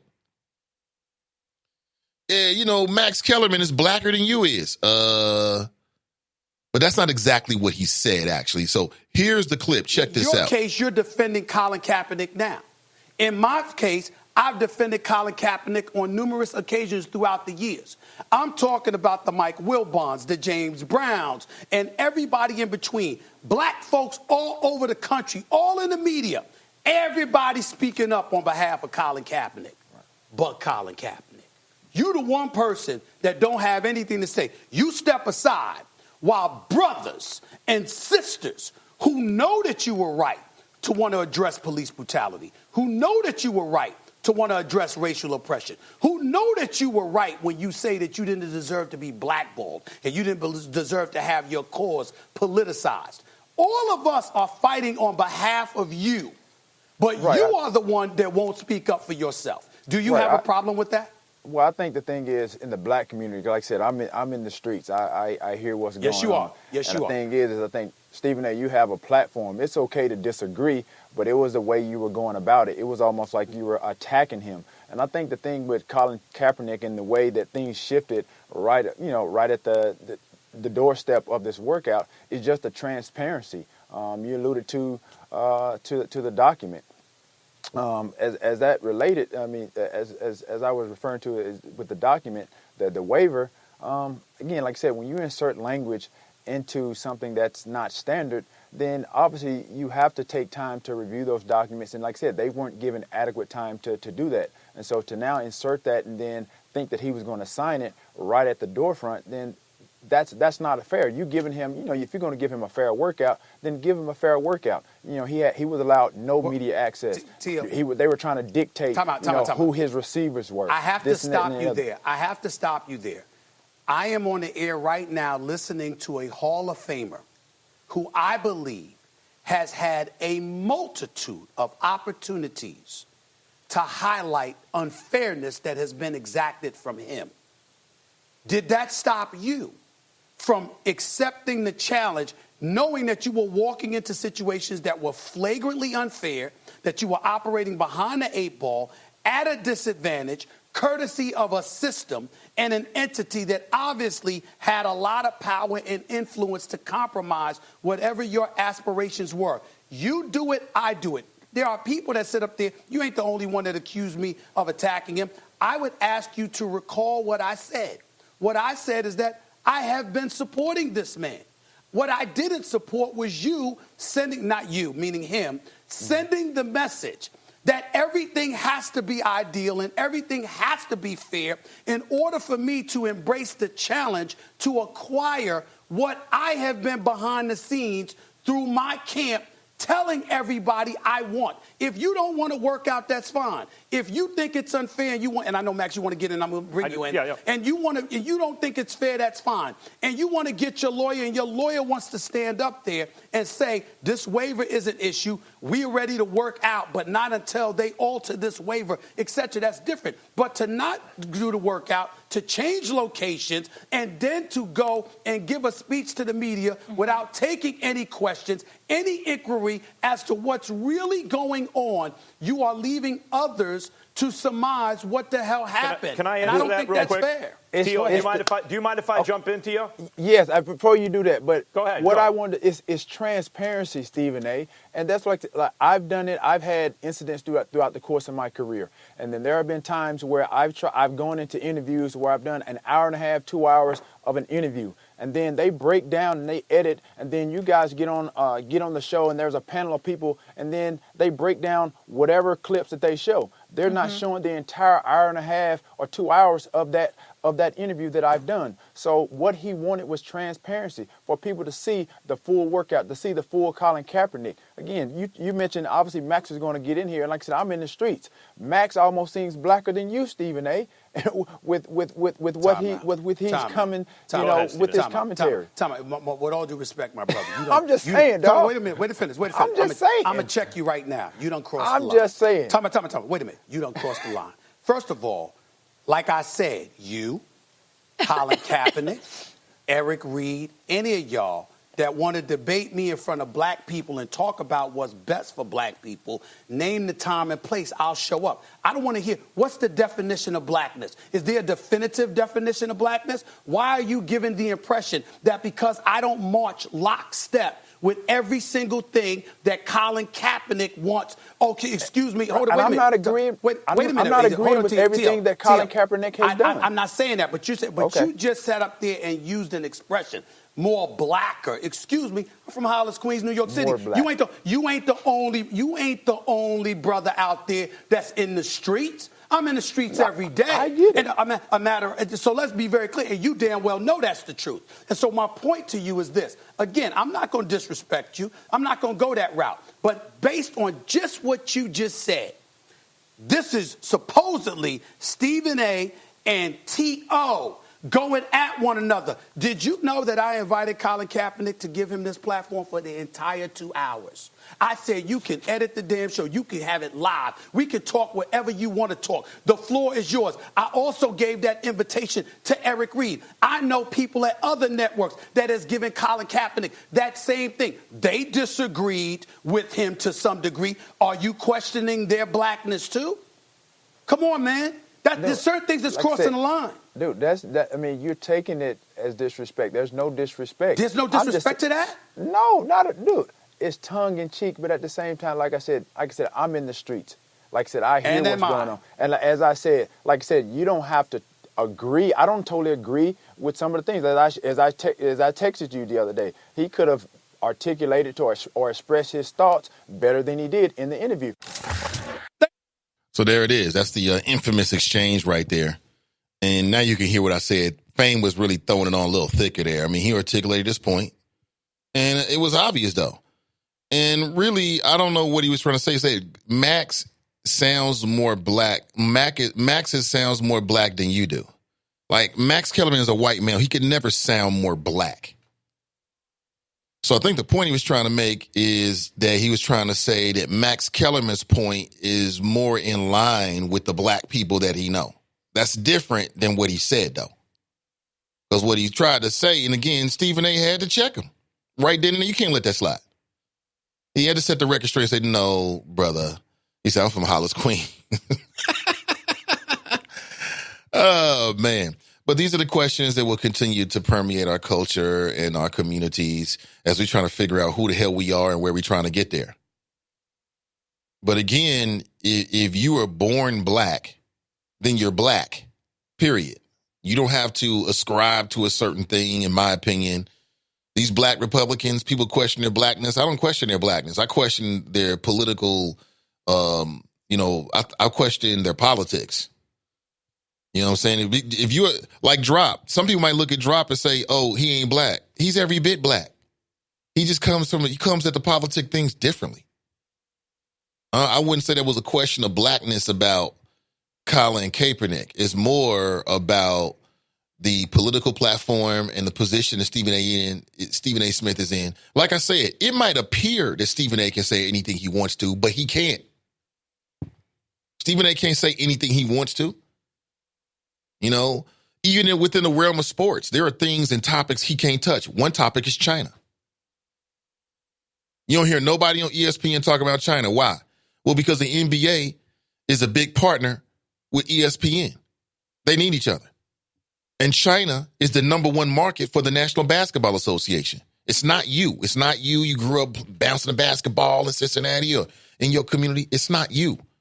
The biggest market for the NBA is in China. And it's not even close. It dwarfs, the NBA audience. It ain't even close. So there's a lot of things that these guys, they have these media purchases and things, but there's a lot they can't say. You know, you're not going to hear Stephen A. going super hard in certain areas talking about the NFL. Why? Because the NFL partners with the ESPN. There's a line. You can talk about it, but there's a line. It's how you talk about it. When you start talking about boycotts, remember what happened to Jemele Hill? Jemele Hill was on Twitter. She wasn't even on ESPN. And she was responding to people's issues with the NFL owners. And she mentioned boycott. Because the NFL is partners with ESPN. And they're not partners with ESPN so that one of their hosts can go online and criticize them and possibly, push people into doing something that's going to affect their bottom line. If you want to have that kind of freedom in the media, you got to create your own media. It's the only way you're going to get it. And even in that, you got considerations. I mean, that's just being an adult.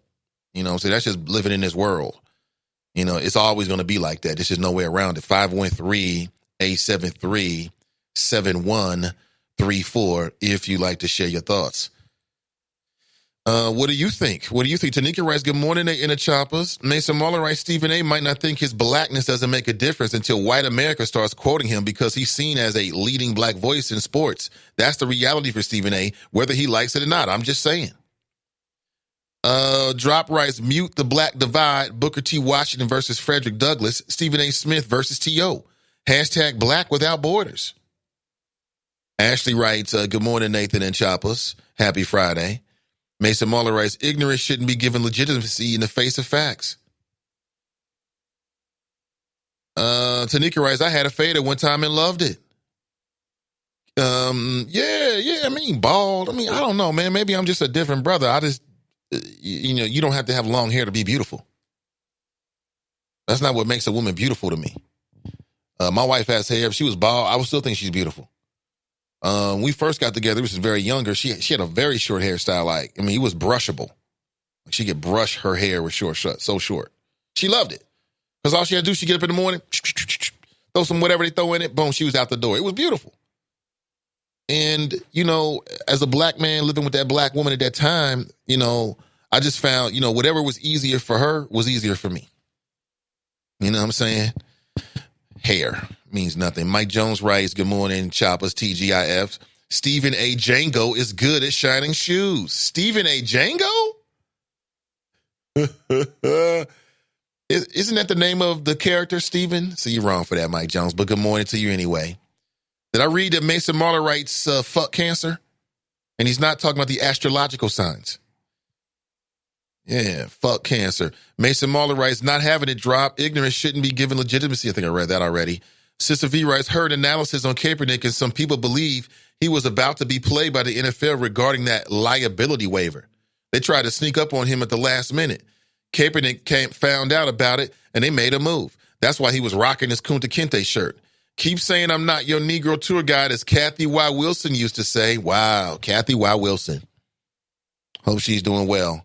I ran into her brother recently, and he gave me some details on Kathy Y. Wilson, and I wish her the best. I wish her the best. I know she's dealing with some serious health issues. There was a time in Cincinnati where Kathy Y. Wilson was blazing it. People was looking forward to her weekly comments, your Negro tour guide. And she talked about black politics, black culture, and she talked about Cincinnati and the culture in general, man. It was required reading back in the day. Shout out to Kathy Y. Wilson. I'm always down with a Kathy Y. Wilson mention. Mason Marler writes, that's exactly the way I heard it, Sister V. The Young Turks have a great video analyzing the whole thing, by the way. Good morning. Yeah, shout out to the Young Turks. They do great work. Cincy Tigers writes, I just watched the video. I would have taken offense to those words as well. Stephen A. gets paid for his sports commentary, not his blackness or potential lack thereof. T.O. should have hollered at Stephen A. off camera if he felt like that. I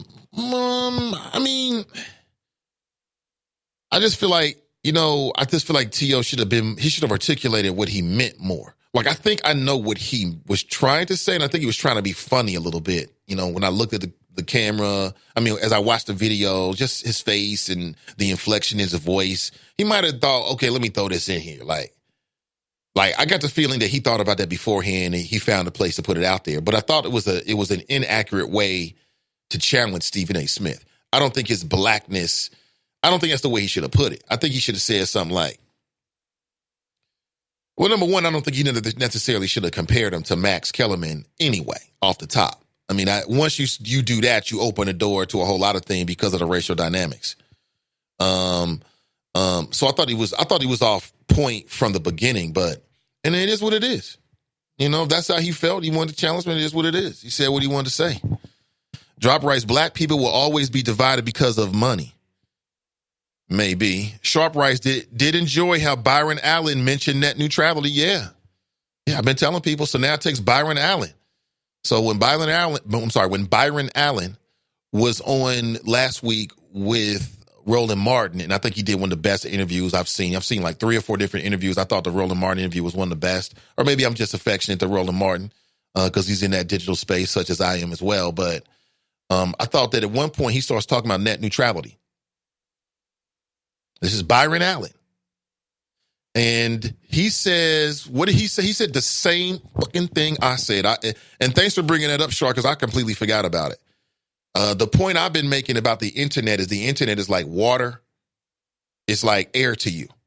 And if you care about black voices and you care about new black media, then you should care about net neutrality. Now, you have enjoyed that flow for 2 years because I have my eye on the ball. Byron Allen just said it last week. He said net neutrality is akin to water and air or something like that. That's because that man knows what he's talking about. The fight for black voices is a fight for net neutrality. They are the same, whether you realize it or not. And the good thing is I realize it. I realize it. So I'll put it out there for you.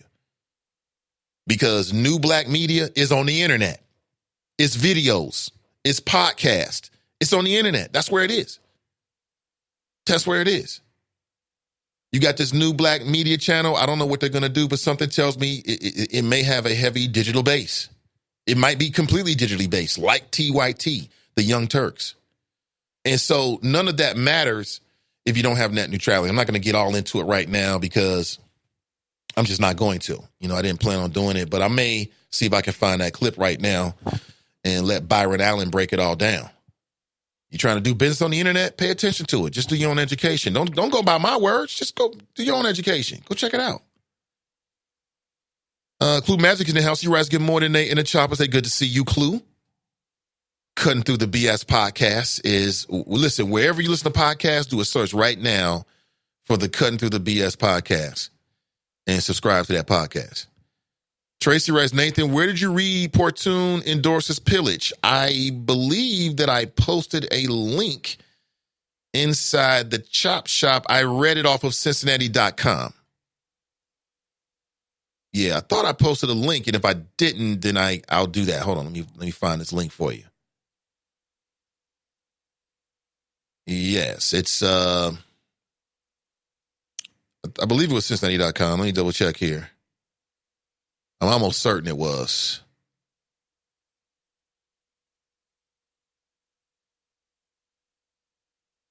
Oh, man. Yeah. Yeah, here it is. Democrats choosing sides in commissioner race. Portune endorses pillage. Cranley has endorsed Reese. So let me post a link. I thought I posted this, but let me do it again for you, Tracy. Copy. And then you sent me a message asking me about where was something that I saw. We were talking about the Tri-State Jewelers story. So this past week, Tri-State Jewelers and also an automotive, some type of business was raided by the feds. The feds said that these had been longtime drug fronts, and they confiscated drugs, guns, and also property from the Hamilton County area. And there was one property that was down in Georgia as well. And I believe I posted a link in yesterday's show as well early on. And it was a link to that particular article that I was reading from, Tracy. But let me go back and see if I can find it for you today if you're interested. And I'll try to repost it. And, you can follow along and read it for yourself. I don't remember the address and exactly where it was in Georgia, but I do believe that's where they said it was. Let me post this for you right here. So you've got it. It's one of many things I like about the Chop Shop is that you can post a link. And that's what we do now in the 21st century. You can post a link to a video. If there's something going on you think needs attention, if there's something you're like, man, I want to bring this to attention to Nate and the Choppers, well, then just post a link. And then at our leisure, we can go back and just either follow along. I know people do that when we post links. They're just in a place in the morning where they can follow along. They want to read the link. And as I'm delivering the flow or we're talking about it, which I think is perfect for the digital age. Bunky writes, Byron Allen has a lot of black programming. Does he? All those judges, right? Ashula Israel writes, that's Mrs. Thank you. Did I say something wrong? I'm sorry. Oh, Miss Y. Okay, I see right. She writes, that's Mrs. I get it. She writes, Stephen A. is a minstrel show sock puppet. I would say I don't.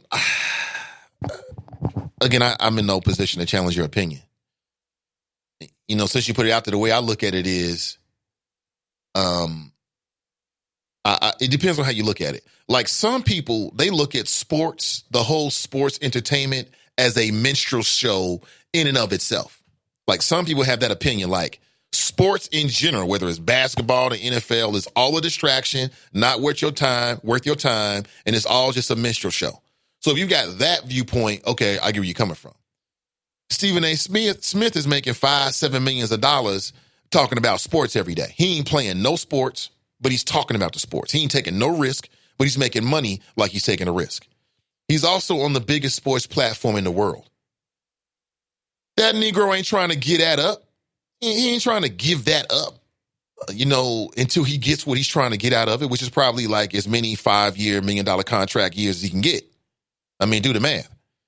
If they're paying you $5 million a year and you stay at ESPN for 10 years, they just paid you $50 million. Now, you should be coming home with at least 20 of that. You know what I'm saying? You should have at least 20 somewhere, at least 10 mil somewhere. And all you've done for a decade is sit on TV and talk sports with stars. So, yeah, you're going to see him dance. You're going to see him contort. You're going to see him do whatever he can do to make sure he stays in his spot. He's not giving that up. He ain't giving that up. TNT writes, allowing Trump to get away with this gross abuse of power where he overtly obstructed justice would set a precedent that would destroy democracy and support a dictatorship. I'm with you on that, TNT. And what I would also say to it is, it's politics. So flip this. Let's say Obama had did what Trump is accused of doing. Okay? Everything is the exact same. You take Trump out, you put Obama in. Do you think that the Republicans would try to impeach him? I think they would. And since I believe that, all's fair in love, war, and politics. It is what it is. I don't have no remorse for Trump. It is what it is. So that's how I look at it in those kind of absolute terms. If Obama was in office, if the Republicans could impeach him, whether it was something that was super big, because, this thing with the Ukraine, do I care about it like that? No. Do I understand is what TNT just said, like the larger implications and the precedents? Yes, I do. That's not lost on me. But I'm just saying that's how it goes. It's politics. It ain't about friends. It ain't about right and wrong. It ain't about what's right for the country per se. It's about politics. And again, to me, it seems like the Republican Party had been trying to impeach. To me, it seemed like the Republican Party had been trying to impeach Obama for a minute. Hold on one second, Choppers. Sorry about that. Got a call on line. Hey, good morning, caller. Welcome to the show. Good morning, comrade. There he is. Das Vidanya. Das Vidanya. Das Vidanya. You even forgot it all, man. What's up with you, Black Russia? Hey, man, I'm rolling with the punches. What's up? I'm doing great, man. It's good to hear your voice, bro. Oh, good to be heard. Yeah. What's going on with you, man? What's on your mind this morning? Man, I heard about Connie Tillage getting endorsed last night. I thought that was really interesting. It's like they I don't know. It baffled me why this is going down like that, but it's interesting to see. Alicia Reese is going to have to fight a $500,000 head start that she got. Connie Tillage got. Right. Yeah, she got $500,000. That's going to be tough. Right, just sitting around. So, that's going to be tough. And she got the endorsement of the man whose seat she's trying to take, Tom Portune, who has a lot of respect in Hamilton County. Right, he's basically been a king for the last 20 years. So, it's going to be interesting. But, my main thing I wanted to call out was the impeachment proceedings. I don't know how hard you've been following them. Yeah, I've been doing my due diligence. We know about what's going on. Yeah, what's on your mind? I just think that here's what I think. It's just interesting how things happen based upon the party in charge. I remember as a young person, all the hoopla around the impeachment of Bill Clinton and how people just tend to justify what they want to justify because, some people will say, well, Bill Clinton got impeached just for, having some fellatio. When in actuality, he was impeached because he lied in testimony. So, and people don't realize this, but he actually lost his law license based upon giving false testimony. He's not been able to practice law for the last like 20 years, and he still is not licensed. So I say that to say it's just interesting hearing Democrats, push this impeachment process. But, the Democrats want to say, oh, well, it was just fellatio as to why Bill Clinton got impeached. It's just without really stating the clear facts of what happened. It's just, right. I just find that amazing. Right. And in this case, people are kind of like saying, and primarily Trump supporters and Trump apologists are saying, oh, this is just political and, there was no quid pro quo, when actually you got some real sensitive questions and issues here about the overall power and role of a president interacting with these foreign entities. So for me, right. Go ahead. No, go ahead. You go ahead. Well, I was just going to say, I think there's real questions that I agree with you, and this is real questions because this is something that we've just never seen before, with foreign entities being disinvolved, and with private attorneys being used to push policy. These are boundaries that have not been crossed, at least publicly, that we know about. And so I think there's real questions there. Whether it's impeachable, I think it's an open question. And I think the impeachable aspect of it is purely political, like it was for Bill Clinton. So depending upon what side you're on, of course you're going to say, well, yeah, he should be impeached or he shouldn't be impeached because of the slant that you might have in terms of your own political viewpoint. I'm listening to Democrats, and it's like when this was going on with Clinton, it was purely political. That's what they were saying. The same things that the Republicans were saying, the Democrats used the same arguments 20 years ago. It's just funny how history repeats itself. Well, right, because I think it comes down to what you just said, is that the impeachment process, to me, seems to be largely about politics. It's like a political function, right? That's what it really comes down to. Like if Obama had did what Trump did, the Democrats would be saying what the Republicans are saying right now. Right, exactly. That's exactly. You nailed it. Absolutely. And so I think what it's going to come down to is the election. That's what we have elections for. If you don't like what Trump is doing, vote him out. And the Democrats are still sorting through who they're going to put up. But I got to tell you right now, I did watch the debates. I've been watching the debates. And Joe Biden ain't looking like that guy. He's just looking old and slow. And, Donald Trump tends to wear people out like that. Like Bernie Sanders from certain polls is like the same thing in 2016 that you see right now. Well, Bernie Sanders has really got the hearts and minds of the Democratic Party, but because of party politics, they're pushing Joe Biden. And Joe Biden, I was of a viewpoint where Joe Biden should be the person that's running against Trump. But now, after watching the debates, I'm just not so sure that he has the hearts and minds of the Democratic Party. And I'm afraid that if he gets put up, me and my dad was just talking about this last night. If Joe Biden gets put up, you might see the same thing that happened in 2016 happen in 2020. Maybe. We may be. Yeah, since we last talked, man, Joe's been fading. And especially with young black voters, they ain't feeling him. They don't want to hear it. And what we're being told through the poll numbers is that it's older black voters that's been really supporting him and giving him them numbers. So we'll see, man. We'll see. Like I said, I don't think it's a slam dunk with Joe. Like early on, we was talking about Joe Biden and Kamala Harris, right? Isn't that what we were saying? Right, exactly. We had that same conversation. I agree. Like at the beginning, and this is just the ebb and flow of politics too in the elections.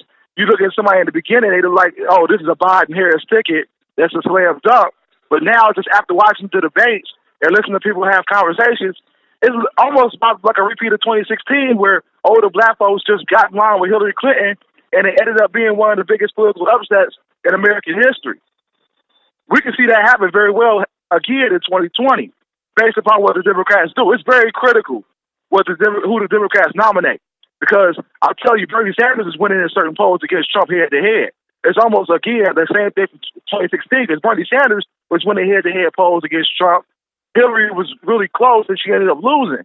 So it's just one of those scenarios where I'm just sitting back watching how these things are falling, and the Democrats just, man, they're going to blow it again. That's what I'm sitting there thinking. They're going to blow it again.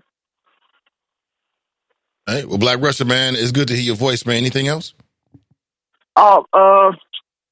Just have a great weekend. And my birthday's Monday. All right. So that's going to be, an enjoyable moment. Yeah, for sure, man. 39 years of life, Oh, absolutely. Absolutely, man. Well, hopefully, man, we'll catch up, man. We can start our conversations back up.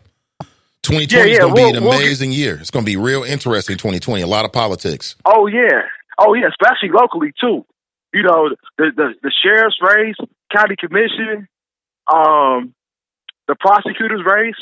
It's a lot of good competition coming up, and I hope people participate in the political process, no matter whether you're a Democrat or Republican, whether you lean liberal or lean conservative. People just need to vote. I'll say this quickly about Colin Kaepernick, because I know that's a hot topic too, but he ain't played for 3 years, man, and I just think that his time is faded. His time is gone. I mean, you get hit in professional football. I played a little college football at Kentucky State. I mean, to get hit in high school versus even Division II football, there's a big difference. So I can only imagine, not playing in the NFL for 3 years and then taking that first hit from one of those 290-pound, linebackers or defensive backs, and you ain't played in 3 years. I think it's over, man. I was saying in the beginning when this stuff was going down, Colin Kaepernick should have won the Canadian League. They on TV. He could have took that league by storm and demanded the ratings and would have put the NFL to shame. But he's missed. This whole situation with him has been mismanaged. People want to blame white supremacy. I'm just not buying that. I think Colin Kaepernick really missed his time by just not playing the game right. You want to take a stand at work and take a knee because of police brutality. People get that, but football is the ultimate team sport. Once you do something to upstage the team, you're looked at very sideways, regardless of whether it's a good cause or bad cause. Once you put yourself out there individually in an ultimate team sport, people don't trust you, whether it's the management, whether it's your teammates, because it just smells of a personal agenda. So, I feel bad for the brother, but I can't feel too bad because didn't he get some type of settlement from the NFL too? Undisclosed? Well, it was a settlement because he was blackballed. So he sued the league, and they had an undisclosed settlement over him being blackballed. So all the owners conspired against him to keep him out of the league for something that wasn't based on his physical attributes or meritocracy. It was just based on the fact that they didn't like him. Why didn't they like him?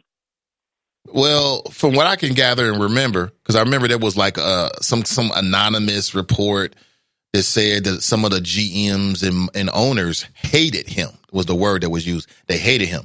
And maybe they hated him because of his stance, or they felt like he was a nuisance or whatever. But whatever the case may be, what's clear is that he was blackballed because of his political and social views. Sure, but I think people have taken it a step further and want to say it's because of white supremacy. I've heard that. I've heard that come out of several people's mouths, especially just catching up on the podcast, which I've been doing too. And that's opinion based. I don't think we got any concrete evidence to say white supremacy. I think you said it just now that they could have just disliked him because of his political stance, and that's not necessarily white supremacy. Well, that's just because. Well, the reason, Black Russian, the reason why we say it's white supremacy is because we may not know all the names of the owners of the NFL's teams, but we know for sure ain't no black majority owners. They're all non-black. Well, yeah, we know that. Okay, so it was a bunch of rich, primarily white males that made this decision about Colin Kaepernick because they were in a position to do so. That's why people say it was white supremacy. The white supremacy is what led to the blackballing. You don't have blackballing without white supremacy. They're interchangeable. I mean, I don't know. I don't know. I mean, you could blackball somebody not necessarily based on white supremacy. You could blackball somebody because of their political views. I mean, that happens every day at the county level and even locally. That's you true. get certain political views, and you're blackballed and put on a blacklist in some cases, and you can't find certain type of employment because you're blackballed based upon viewpoints. Sure. Now, we can, Sure, people can say white supremacy. I'm giving credence to what you're saying too. People can say white supremacy, and that sounds catchy, and that sounds cool to say, but the reality is, it's fact-based. It's based off the demographics of the ownership of the NFL teams. So because they're all white, it's automatically white supremacy. It's not That's a automatically. leap of logic. It's not automatically, Well, but it's not a stretch. It's logical to do that, right? So flip this. If it was a majority African American owned league, people wouldn't be saying it was white supremacy. They would be saying it's something else. But if it was a majority of league owned by non-white owners, perhaps they wouldn't have blackballed them in the first place because they would have felt differently about it. well, let's look at it like this too. Colin Kaepernick is a marginal talent too. So, like you said, the NFL is supposed to be the ultimate meritocracy. It's supposed to be based upon how good you are to play. And it's not. Right? But Colin Kaepernick wasn't this like super duper great Tom Brady type quarterback anyway. I mean, you compare him to like we're talking about somebody like I don't know who's a really hot. We'll look at Lamar Jackson. Let's say Lamar Jackson took a knee. I don't think you'll be seeing Lamar Jackson getting blackballed based upon talent level. His talent is superior. His talent was superior at Louisville.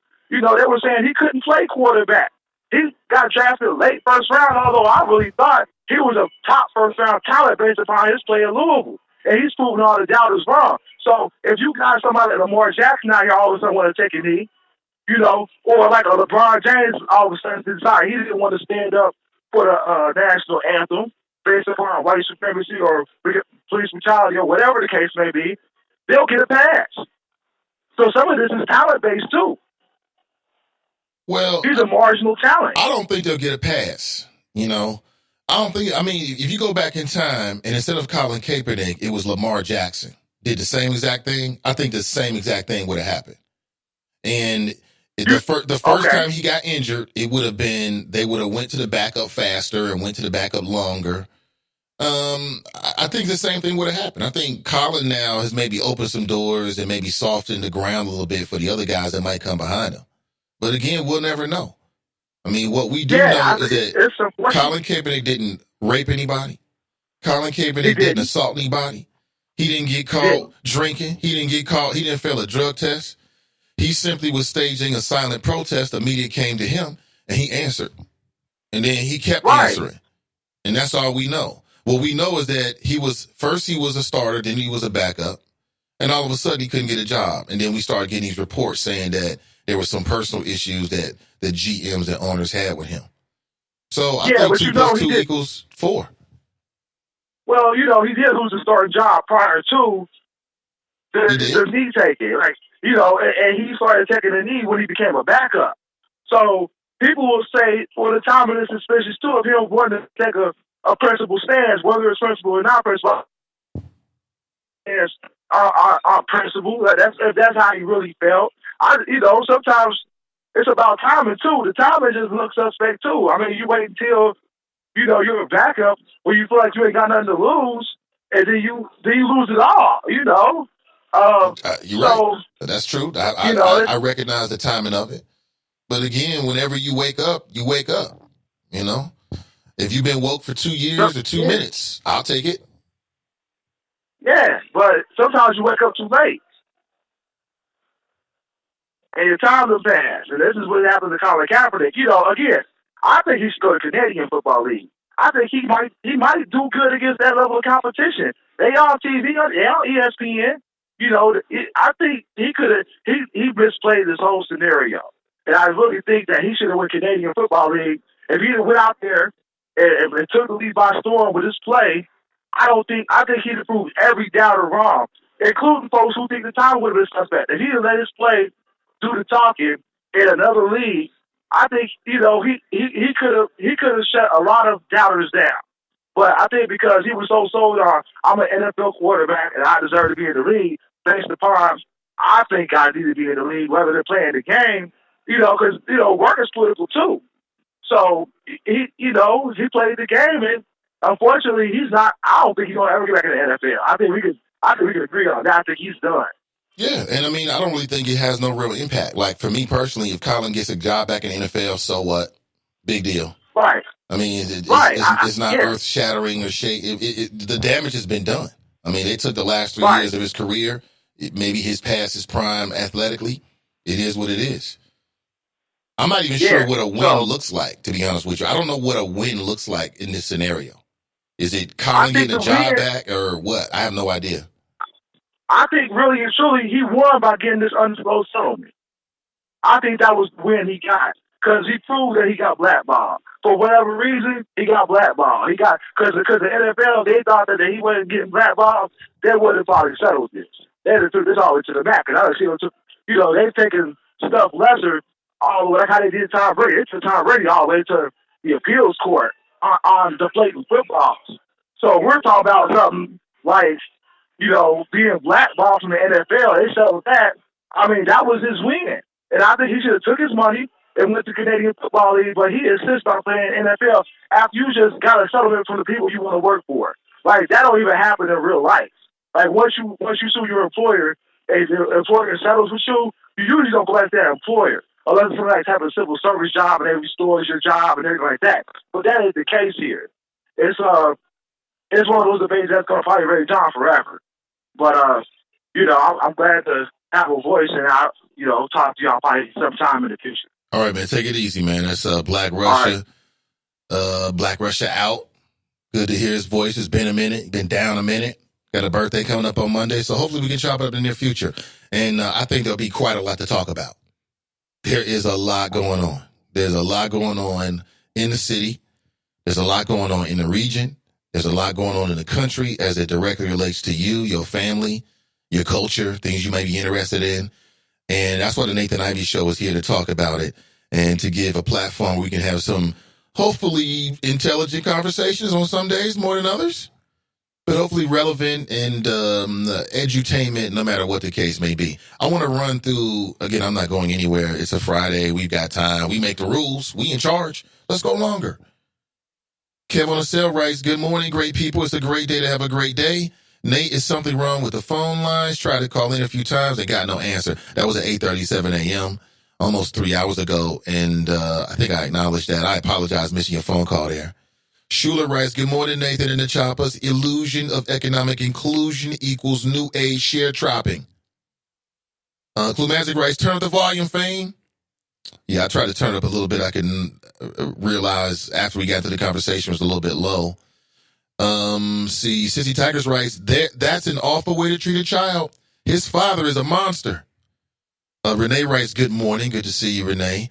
Mason Muller writes, wait a minute. Isn't that the same guy saying sly-ish about Liz Rogers just yesterday? Yeah, it was the same guy. And Liz did see it. I don't think did she respond to it? I think she did. But they were on hold for about, when I went into break at 8:30, Liz and her business partner were on the line. And I could hear that they were inside the chop shop and they were commenting on the comments. Like I said, people come in all the time and they just look, they read, and they move on. Humazic writes, I disagree. Tebow was allowed to play for multiple NFL teams, as well as baseball and analyst opportunities. Tim and Colin have had way different treatment for kneeling. He says, I dance, son. That's hilarious. Mike Davis writes, the assimilated Negro speaks. Is that what we call and drop now? That's hilarious. Rich black people versus professional Negroes. I don't know what that means. Toxic masculinery. You are hilarious for that, Mason Mahler. Toxic masculinery. Masculinery. That's hilarious. Drop writes, why does the mainstream media never find black players who disagree with Colin Kaepernick? Well, for two reasons. One, there are players that disagree with Colin Kaepernick. They do talk to him. There's a brother right now that plays for his name is Michael Bennett. He plays for the Dallas Cowboys. And within the last 2 weeks, he made news because he's not going to kneel. And he said he was doing it because of the team. And people was getting at him like, oh, how you not going to celebrate and support Colin Kaepernick? So it does happen, Drop. Who in the chop shop wouldn't take $100,000 a year? Not sure what that means. Hacksaw writes, y'all's insults means nothing. People who've been through real shit like the joint understand preventive measures are needed. Drop writes, attack a man's blackness because you disagree with him? ? How much is your blackness worth? Let's see. God. Here we go. Tracy writes, Black Russia, you've been missed. Tanika writes, hey, T. Gregson, how are you, bro? TNT's in the house. She writes, good morning. Cincy Tigers writes, brethren, welcome back to the fold, my G. Black is back. Oh, man. I honestly don't know what you mean, Hacksaw. I never changed. Been the same guy you heard on radio fighting for things I believe in my whole life. Will always be black. That's the reality. That's why I tell my 13-year-old son, whether it's Mason or North Avondale. Mason Marlowe, that's fame running psyops on you, man. Don't let him tell you who you are. You know who you are. Stop it. I'm blacker than all you mofos. That's Bunky. He's the blackest man in here. That's great. Bunky writes, Michi X is a Popeye's chicken sandwich for breakfast, eating hood rat bastard baby making funky ass hater.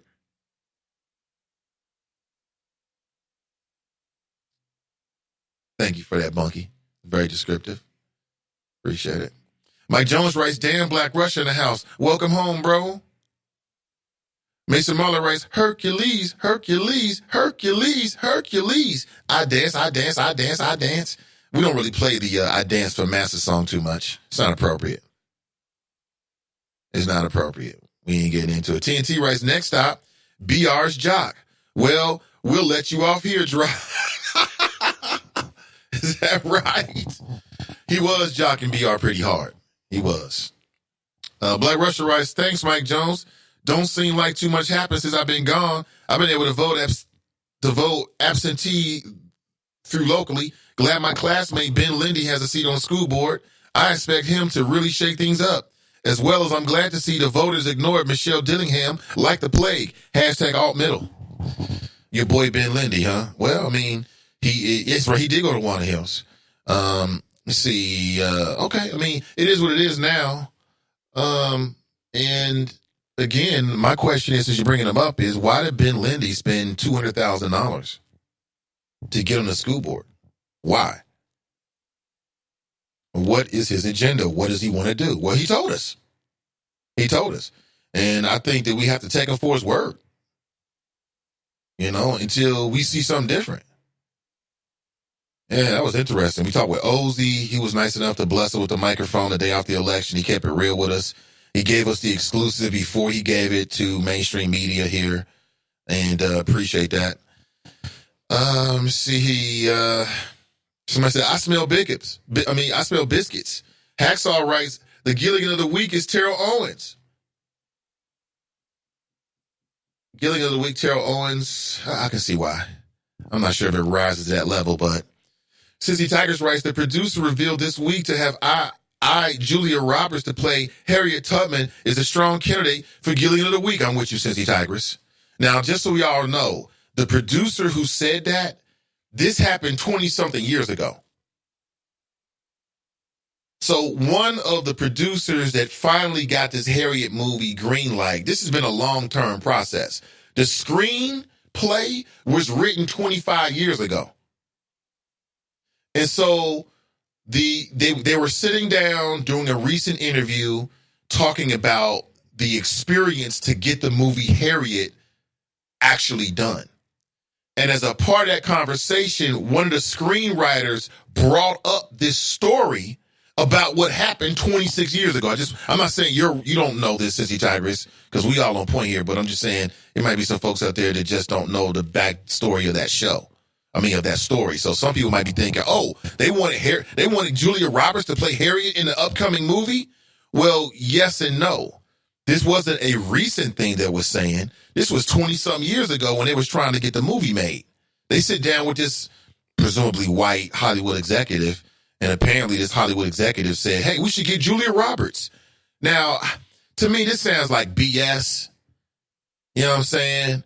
And the crew from the Cutting Through the BS podcast could probably break. I think they did discuss this on their podcast. The video's up right now on Sin Digital Media. And I mean, again, my real take on that is it doesn't sound like a smart thing. what was smarter is that they never actually tried to make the movie and put Julia Roberts. And then secondly, sometimes like you can be doing the creative process. And when you're doing the creative, this is me anyway. Like when I'm doing the creative process with some people, you know, you want to be open to all ideas. So sometimes you want to just spitball and just throw the first thing that comes out like a stream of consciousness. And depending on how the people that you're vibing with is, they might pick up on something you say and run with it and vice versa. So I kind of look at it like that. You know, is it completely tone deaf and insensitive? Of course it is. But they never made the movie. They never made that crazy ass White Harriet movie. It would have been a bad scene. It would have gave me love to talk about though. Cincy Tigers writes, Judge Joe Brown gets an honorable mention. Yeah, because he got caught up in his masculinity and should Harriet Tubman be on a $20 bill? And he thinks that it would be a smack in the face to put a woman on the $20 bill before a prominent man and all. I don't care. I don't know. Maybe he's right about that. But my issue is Harriet Tubman should never be on the money. People, that's my number one flow when it comes to Harriet Tubman. She shouldn't be on a $20 bill. She shouldn't be on a $100 bill. She shouldn't be on a $1,000 bill. She shouldn't be on a nickel. She shouldn't be on a quarter. She shouldn't be on a penny. She shouldn't be on any of that stuff. Because Harriet Tubman, what is she known for? She's known for freeing slaves via the Underground Railroad. Now, what is a slave? A slave is a human being that's reduced to a commodity. You're a thing to be traded, to be bartered, to be sold, right? Property, right? Commodity, right? Why is it respectful to now put her on the currency? That don't make no damn sense. You fought to make sure her people were not currency. It's a slap in the face. They're laughing at you. Somebody's laughing their ass off about this. She should never be on any currency. That's not the way you respect Harriet Tubman. I think she should be publicly and permanently, she should be on Mount Rushmore. Take George off. If you really want to respect Harriet Tubman, here's what you do. You take George Washington's funky ass slave owning ass off and you put her on. That's what you do. You tell me we can't do this? You don't put her on the money though. No, that would be a slap in the face. Black people should never be on American currency, in my opinion. Especially not somebody that helped to get people out of slavery, out of bondage. You are a real person. You're not something to be traded. You're not a commodity. You're not the human version of a sheep. You're not human, what do they call it? Cattle. You're not that. You're a human being. You're not something to be pulled on and put you up on the stage and look at your teeth. You're not a horse. So somebody tell me how that's respectful, putting her on the $20 bill. It is not. It is a backhanded slap in the face, and smart people can see through this. If you really want to respect her, put her on Mount Rushmore. Why do we act like Mount Rushmore can never be updated? Why is that like some holy grail? George Washington was a slave owner. No slave owner should be ever on Mount Rushmore, in my opinion. And I believe that it can be redone. They got lasers now. They got all kind of stuff. 3D printers. You telling me you can't redo the faces? One of the faces of Mount Rushmore? Of course we can. That's what we should be doing. Put her on a $20 bill. It's so stupid. It's the only way I can describe it. It makes no sense whatsoever. But smart people can see through the games. I'm sure you agree with me. You can see right through it. I love the Malcolm character. The Malcolm character in what exactly? You talking about the Malcolm character? You talking about the Malcolm character in The King of Harlem, which I've got a chance to watch? Not only did the brother who plays Malcolm X, he played Malcolm X in another movie as well. I can't recall the name of it. Yeah, that's a good. I like that series. It's good, and I like the soundtrack to that series. Now, it could be grittier. It could be grimier. But for people that love those street violence stories, you love it. And again, we love the tales of gangster tales. We love gangster tales. We love it. I don't know why, but we love it. Tony writes, if you take all the slave owners off Mount Rushmore, won't it be a clean slate? That's funny. If so, so what? When you know better, you do better. We didn't know better back when they put up Mount Rushmore. We didn't know better. Now we do. And since we know better, we got to do better. So I see George Washington, his ass gots to go. Thomas Jefferson, his ass gots to go. You got FDR, I guess he can stay. You got Abe Lincoln. The history behind Abe Lincoln and so-called freeing of slaves is much more complicated and nuanced than what they tell you in American history books. So let's just say we got two right here that qualify. George and Thomas. They asses got to go. Sandblast them off. And then put up, you can put up Harriet Tubman. I mean, because just think about this. I mean, let's say something disastrous happens to humankind. And happens to us in this country. And destroys all our buildings and wipes out, let's say a plague wipes out all of mankind. What's going to be left out? Well, what's going to be left are going to be all the buildings and all the man-made things. And over hundreds and hundreds of years, that stuff will be destroyed. It will be consumed by the earth through weather, rust, all those kind of things, right? Because all that man-made stuff, the glass and everything you're looking at right now, where'd you get all the materials from? Earth. If something happens to all humans, eventually all this stuff will be broken back down to the base elements. It may take thousands of years, but that's what'll happen. What'll be left? Well, what'll be left will be these stone monuments like Mount Rushmore. And all I'm saying is, like, if some kind of killer super virus kills all Americans, kills all humankind, we're going to have Mount Rushmore left. And let's say some ancient or some alien civilization or some advanced civilization comes to Earth after we're all gone. They're only going to have a few clues as to who we were. Do we want Mount Rushmore to be that? Hell no. Hell no. The money, that paper money, that'll be gone. That'll be consumed. But Mount Rushmore will still be around. And have you ever seen Mount Rushmore? I have no interest. When I was younger, I did, but I have no interest anymore. That's a hell of a thing right there.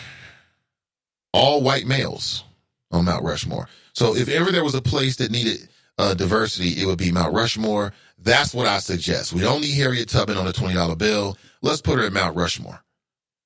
$20 bill, man. Oh, my gosh. Let me see. Mike Davis writes, not FDR. It's his big cuz Teddy. I'm sorry, Teddy Roosevelt. And he's got to go, too. Thank you for the correction, Mike Davis. Appreciate that. Appreciate you. TNT writes, we'll put MLK on the bill. Shit, put somebody black, damn it. My president was black. Now my money is, too. Now Martin Luther King, I would be more open to putting Martin Luther King on the bill than I would be Harriet Tubman. To me, the Harriet Tubman thing is a direct intellectual slap in the face. You know what I'm saying? Why do we have to put anybody on the bill? Why can't it put some national birds up there or something like that? Put some stars and something. Put a flag or something. Why does it have to be any particular human being? Does seeing human beings, historical human beings on our currency, I don't know, make us more, I don't even pay attention to it. I pick it up like, oh, okay, this is real. And I go do what I do with it.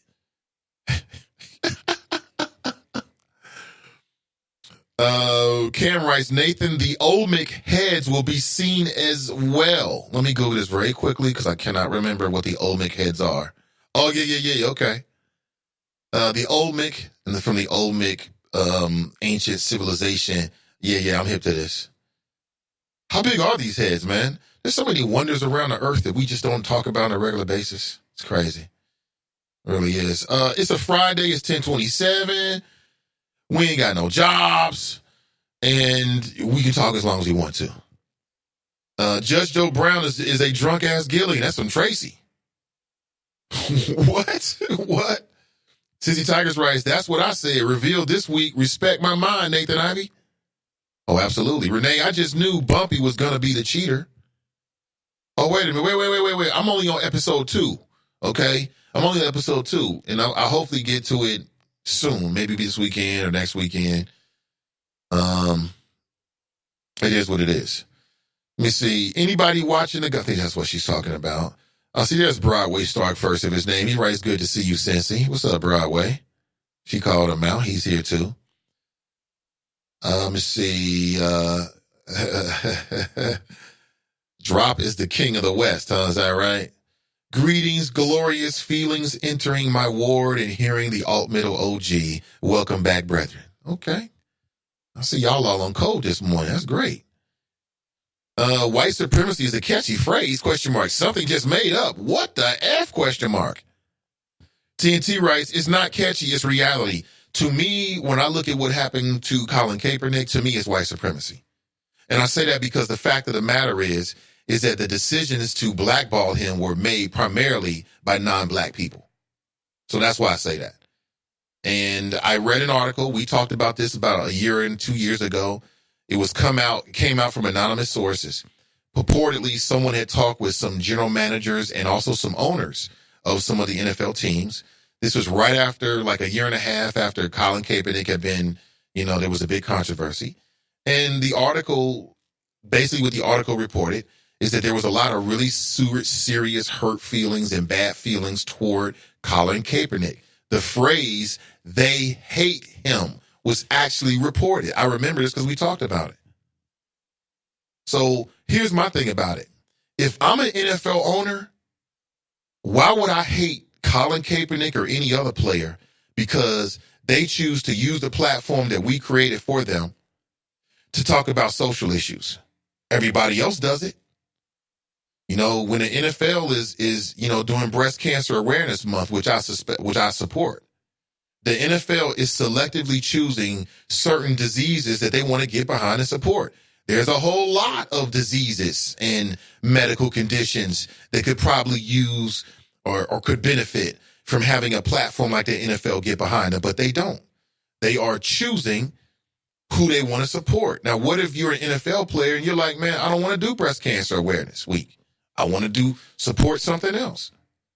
It's all discourse. It's all opinion.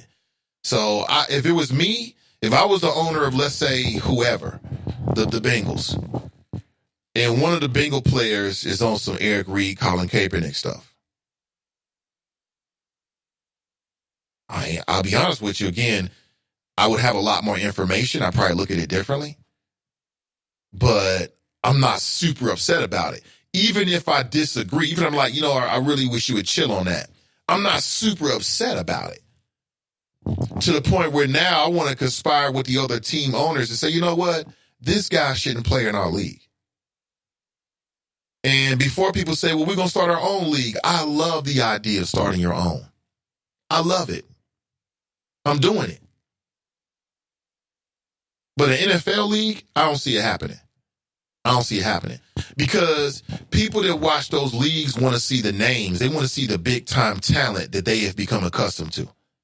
If you're an NFL player, you spent your entire career trying to get to that point, and now somebody's telling you to give it up so you can go do something for the black community. It's the same point I've made about telling these collegiate African-American players to only go to HBCUs. I love the idea. It sounds great, but I don't have to sacrifice. Some of these guys, man, through their families, their hard work, they've been trying to get to the league and therefore get to the bag from day one. They've been playing football in Little League, junior high, high school, college. Now here they are about to go to college and cash in on all their life's hard work. And somebody wants them to do the quote unquote black thing. What? It sounds good. But I don't really see a lot of people doing that in their own personal lives. Like, we want these ball players to do things that we don't do on our jobs. Ain't nobody going to their job doing that.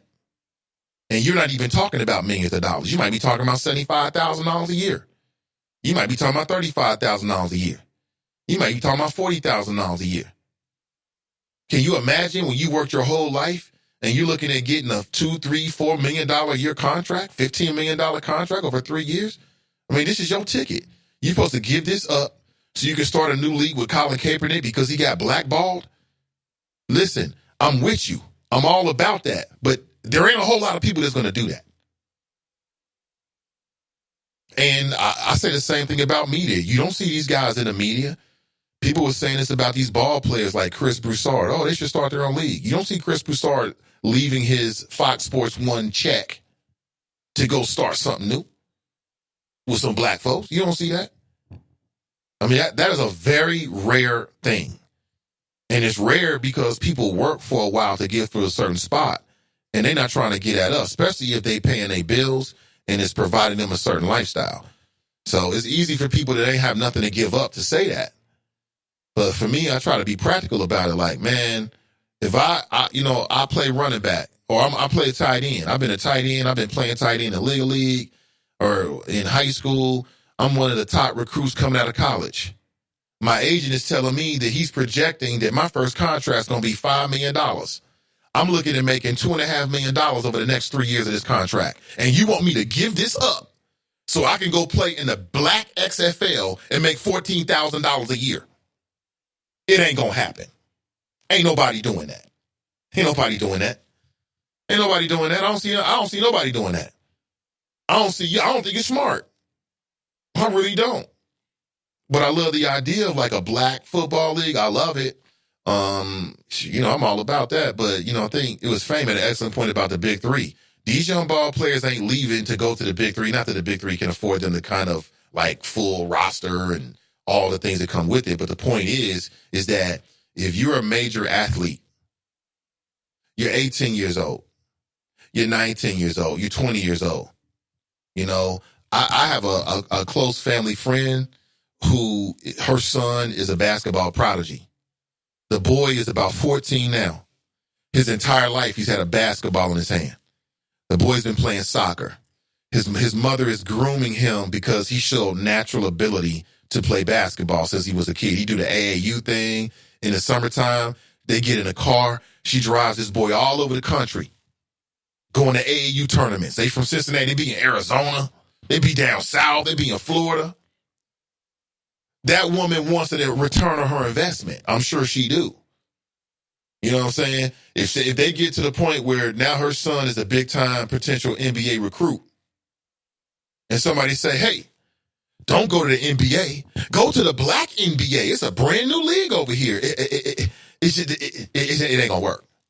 They just ain't going to do that. And it's not that they don't care about the black NBA or something like that, just hypothetical, just to make the point, black professional league that may or may not exist in the near future. I'm just saying that with these athletes, man, they're trying to get a return on their investment. It's about the investment that they families has made. It's about the projections of putting themselves in a different tax bracket. And that's an incredible draw. And I just don't see it. Like when the XFL came, I'm not watching the XFL because I don't really care. They don't have the big names. It's just what it is. Now, that's different than, let's say, you got your Ohio Kings. Shout out to the Ohio Kings. That's different because you know what you're getting. You know that this is that minor league. And so I think the reason why people will get into that locally will be different. I think they'll get into that locally because it's black-owned and it's local. And people in Cincinnati are like people everywhere else. They support their local teams. But on the national level, I don't see it happening. I think it's unfair to ask these young athletes to do that on some levels. Give up all your hoop dreams so you can go do the right thing because somebody else said that's the right thing to do. I mean, we can do that. Mike Jones writes, Gillian of the Week is Devin Nunes. What a waste of whiteness, he writes. Not witness, but whiteness. Really? Waste of whiteness? TNT writes, no thanks. I'm just dropping off all your alt-middle flunkies. Cool train departs in 5 minutes. She is hilarious. Cam writes, we are all about to be entertained by a buck dance for Trump. Tap dance routine by the one and only Drop. Damn, y'all saying Drop is tap dancing? Let's just say, I think what Drops, if you want to say problem, I'll say in air quotes because I'm not here to say this man's retired. He's tired. He's retired in his 50s. So he did something right. Okay. So, but I think the thing with Drop is where he gets his information from. He gets his information from some of these sources that are out to miseducate you. That's not my deal. I throw it out there. I'll give you a strong opinion, and then we can talk about it. That's it. That's my style. I'm not here to try to misinform it. I ain't got time for that. I don't get up every day to misinform a damn person. I'm just here to give you the straight facts, a straight, strong opinion, and then the rest is you decide, hey, Nate's crazy today, or hey, I think he might be right, or he's totally right. Whatever the opinion. It's not even about me. It's about us. It's about just sharing the information as much as possible. That you got some media outlets. I listen to them. Man, it's just so biased. There's no balance whatsoever. You know, and I think you can be a Republican. I think you can support Trump, and you can still have balance and be fair. And to be honest with you, man, I've talked with some of these Republicans behind closed doors, like personal, and they'll tell you right there, like, I know he's full of shit. I ain't gonna put nobody's name out there. But I'm just saying, these Republicans know what's going on with Trump. In a lot of games, they're playing the role. It's called politics. You know what I'm saying? Why make an enemy of the president and you don't have to? Mason Marlin writes, I remember me and my sister finding my parents' hidden Rudy Ray Moore collection. Dolomite had naked women on the album cover. See, that was the way that kids used to get nudity in the old days. In the new days, all they got to do is get a phone. All they got to do is go on some of these free porn websites. That's all they got to do. It's real easy. Black Russia writes, Dems are crying foul when Clinton got impeached. Funny how things change depending on who has the majority, right?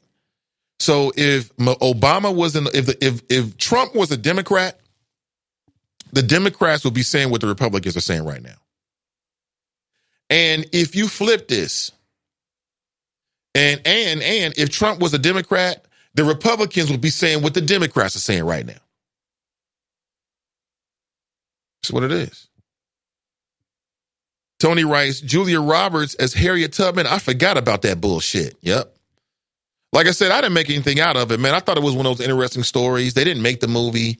I understand the creative process. I've done that with several people. And it's sometimes you're just in a room and you putting up the first thing that comes through and you try to make word associations. And, you know, the creative process is easier with some people than others. Like I've had relationships with people like producers over the years where we just naturally clicked. Just a natural thing. Like, you know, Mr. Lamont from way back in the days, we just naturally clicked. You know what I'm saying? Like, you know, we would put our heads together in terms of show prep and it would just kick off. The real Terrence Howard, you know what I'm saying? The real Terrence Howard, we just naturally clicked, you know, when it came to like ideas and show prep and we just was on the same page. You know what I'm saying? I've had those kind of relationships with people. I've had relationships with people where you think it should naturally click and it doesn't. And it's just what it is. You know, everybody's different. You know what I'm saying? So when I heard about the Harriet thing, I'll say it again. It sounds like they were spitballing one day, you know, just talking about ideas and somebody said something dumb. And because of the highly racially charged woke times that we live in, when the story came out this week, everybody's making a big deal about it because we just finished talking about Harriet. But for me, it was really nothing there. I'm not really concerned about what some goofy ass television executive or film executive comes up with. I'm more concerned with, you know, the power of new black media today. You know, I'm more concerned with what Tyler Perry's going to do with his brand new studio. You know what I'm saying? I think that's where my energy is more. You know what I'm saying? That's just me. Yeah, we here after 10. Why not? We control. We in charge. We ain't got to go nowhere. We ain't got to go nowhere. Let's chop it up. Cincy Tigers writes, Clinton was impeached for being a typical male and lying about getting his cob slobbed in the Oval Office. Not the same. He never should have lied about it. He should have just kept it real. He shouldn't have lied about it. And in hindsight, I bet you if he could do it all over again, he would just tell the truth. He lied about having oral sex performed on him, having sexual relations with Monica Lewinsky. He should have just kept it real. I did it. It was consensual. So now you didn't rape her. It was consensual. Now you got a moral dilemma because you're a married man. You didn't cheat on your wife and you're the president. And that's a hard public relations pill to swallow. But to me, I would have done that rather than open myself up for prosecution by lying about something that ultimately, you know, I don't really care if he had sex inside with Monica Lewinsky, quite honestly. To me, that was the least egregious offense that he did to my community. I'll say it again. To me, the worst thing that Bill Clinton did was his policy. Truth in sentencing policies, 3 strikes when you out policy, the war on crime policy that was prosecuted on the backs of black people, welfare reform, which had a disastrous effect on a lot of food insecure families. I don't give a damn about him having sex with some woman. So what? If you want a little girlfriend on the side, let him have a girlfriend on the side. He's a very, very, very busy man. It might make him a better president. That's between him and his wife and his God. I never cared about Monica Lewinsky. I wouldn't care what they was doing in the Oval Office. What I cared about was those policies that was wrapped up in being a Democrat, and it was disastrous to our community. To my first black president. As you can tell, man, I got a couple triggers. That Clinton is a trigger for me. It's a trigger for me. First black president. Everybody running around here like Bill Clinton was some some super great president. For what?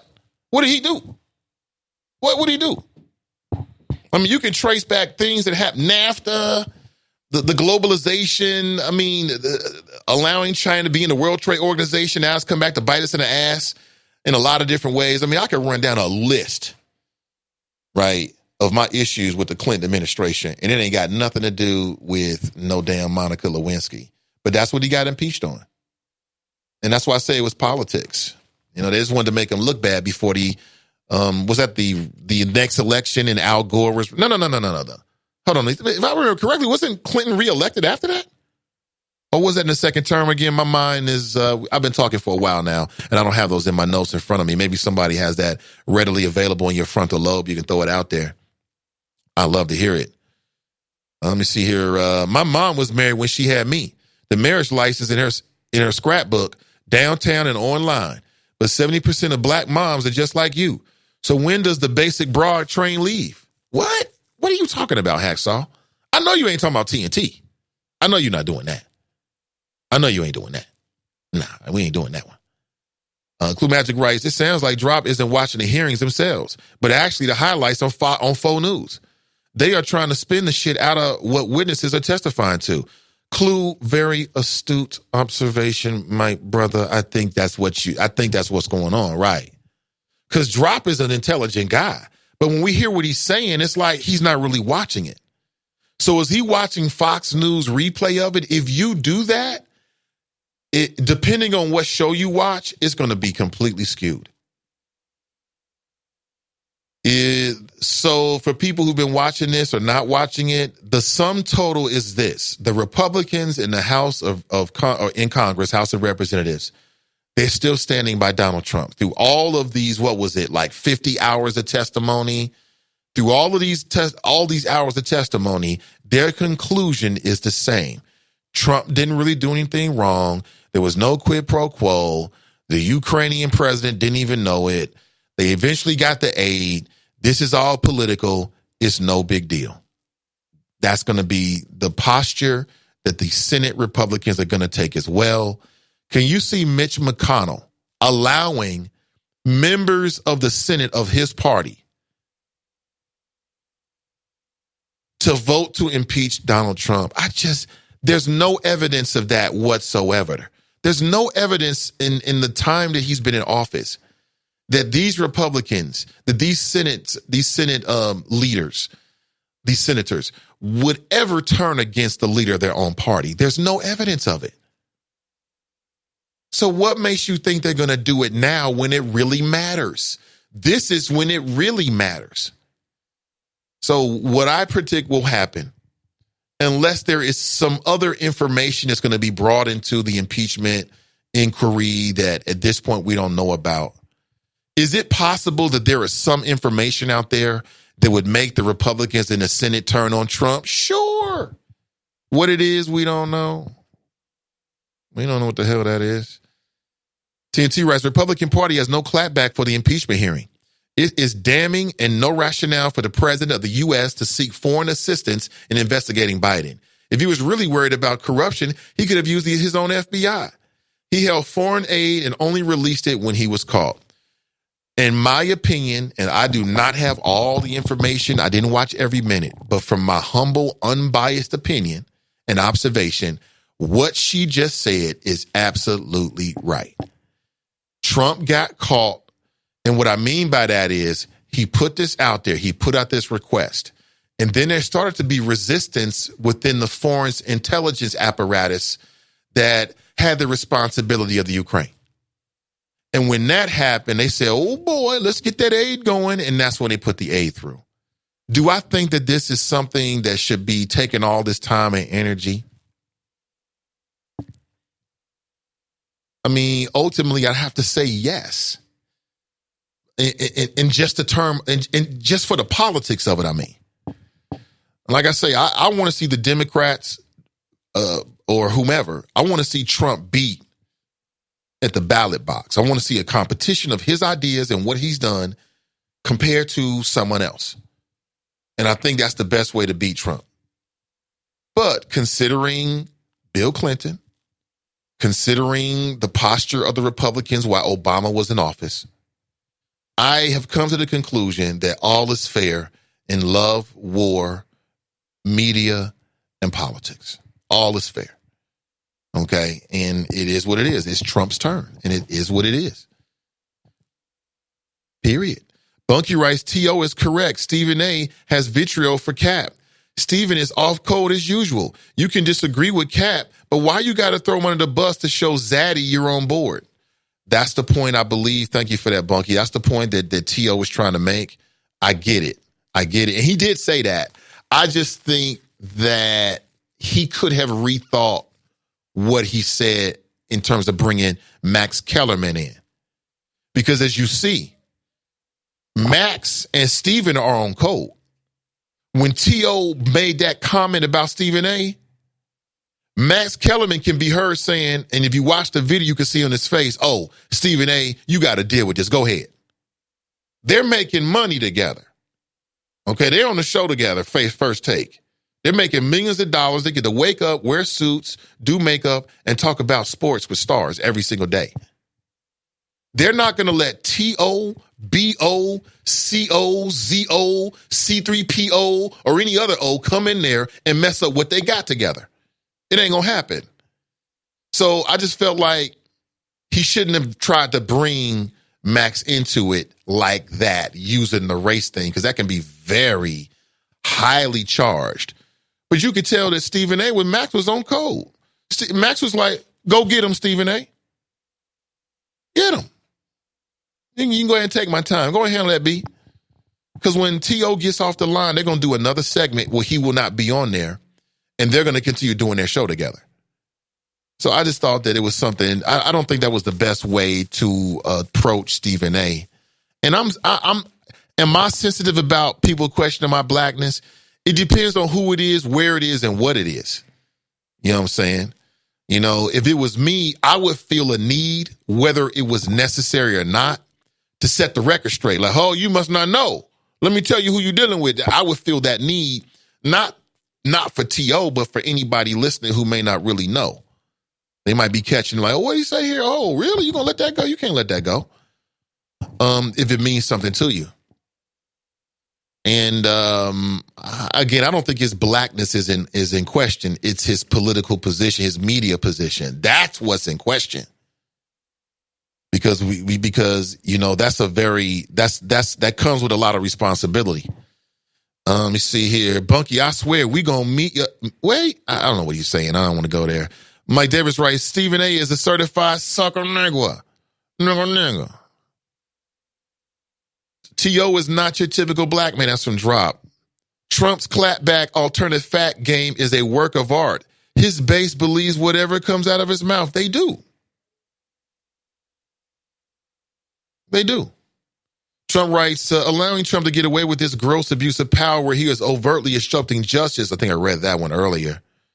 Let me flash forward here. A hit dog is gonna holler. Stephen A. is in his feelings. He's Caribbean. He's not foundational. He doesn't even view himself as Black American. F him and the coons who do his bidding. He doesn't see himself as that? Hacksaw writes, Bunky, stop being led astray by Nasheed. Okay, so what I brought up is a recent example of people calling people's blackness into question. And this may or may not be on your radar screen. Like, people in this audience have hit me to these individuals. So I know that you've been paying attention. So you had Stephen A. His blackness gets questioned by T.O. on TV. Okay? And the point I was trying to make is I think they're all black. You know, I think Tariq Nasheed is black, and I think that the folks that's doing behind ADOS are black. I think there's legitimacy in a lot of it. And it don't have to be either or. I mean, everybody can have their points. So you got ADOS, which is the American Descendants of Slave, which is a relatively new movement within the last, I'd say, 2 years, year and a half? And they've got national attention and prominence to the idea that the American descendants of slaves in and of themselves should be their own voting bloc. And at the top of the list of their list of demands is reparations. Okay, cool. But now, within the last 2 to 3 weeks, and I'm telling you folks, watch the games. Watch the games. They've already started. Somebody hit me up on Facebook and said that they've received several friend requests from me. I haven't sent out several friend requests to this person. So that tells me that Facebook is about to be weaponized again. On YouTube, I'm starting to see more and more YouTube channels where people are criticizing people like Tariq Nasheed. They're criticizing people like Dr. Umar Johnson. These are brand new voices. All of a sudden, they're showing up, criticizing these black folks that have been using YouTube and digital spaces to talk, you know, primarily with black audiences. You're going to see more of that. Some of this stuff is digital COINTELPRO. It's hard to distinguish who is who. But the digital COINTELPRO game is alive and well, and it's going to be in full effect in 2020. And it starts now. It's already started. So on one hand, you got people saying that ADOS is the blackest thing. They the wokest people out here. They on the tip of the spear, blah, blah, blah, blah, blah, blah. Then you got other people saying, oh, fuck ADOS. They ain't doing nothing. What have they done? They had a convent. They had a conference. Marianne Williamson went through it. It was down, I believe, in Louisville. Okay. So then Tariq Nasheed says, okay, he's been criticizing ADOS for months. He's been saying ADOS has been infiltrated by the feds. Did you know this? I know you know this. Is he right? I don't know. I'm not going to say that about Yvette Carnell and Antonio Moore. I don't know them like that. I would assume that they are above board. You know, they're just trying to do something for the community. I mean, that's what I would assume. But Tariq Nasheed has been calling them feds, basically. So you got a black man who a lot of people will look at and say, oh, that's new black media, Tariq Nasheed. He's real. Criticizing ADOS, which is a new black movement that everybody says they woke, they's real. Who's right? Who's right? So this is what we always gonna have questions about who's black and who's blacker and what's blackness and what the black viewpoint should be. And I realized a long time ago, black folks come in a lot of different shapes, sizes, viewpoints, feelings, emotions. It's very hard to say, oh, this is just one way. You know, it's very hard to say because, like I said, there's people out there that swear by ADOS. That's their new religion. ADOS. Man, I see the ADOS memes. I see the T-shirts. I see all this. Well, then you got other people out there that's criticizing them. So who's right? I don't know, man. I know you've seen this. Mike Davis. I know you travel in these circles because you told me about some of these individuals. What's your opinion about this? Pat writes, hey, Black Russia, welcome back. Absolutely. Yeah, I mean, Black Russia adds something to the show, as does everyone. And, you know, I appreciate the back and forth and the commentary and the give a fuck. Appreciate it. Lying about sex is different than lying about exploitation of a foreign country to interfere in an American election. You're right about that, man. But you know what? This country's been interfering in foreign elections for our own personal benefit for years.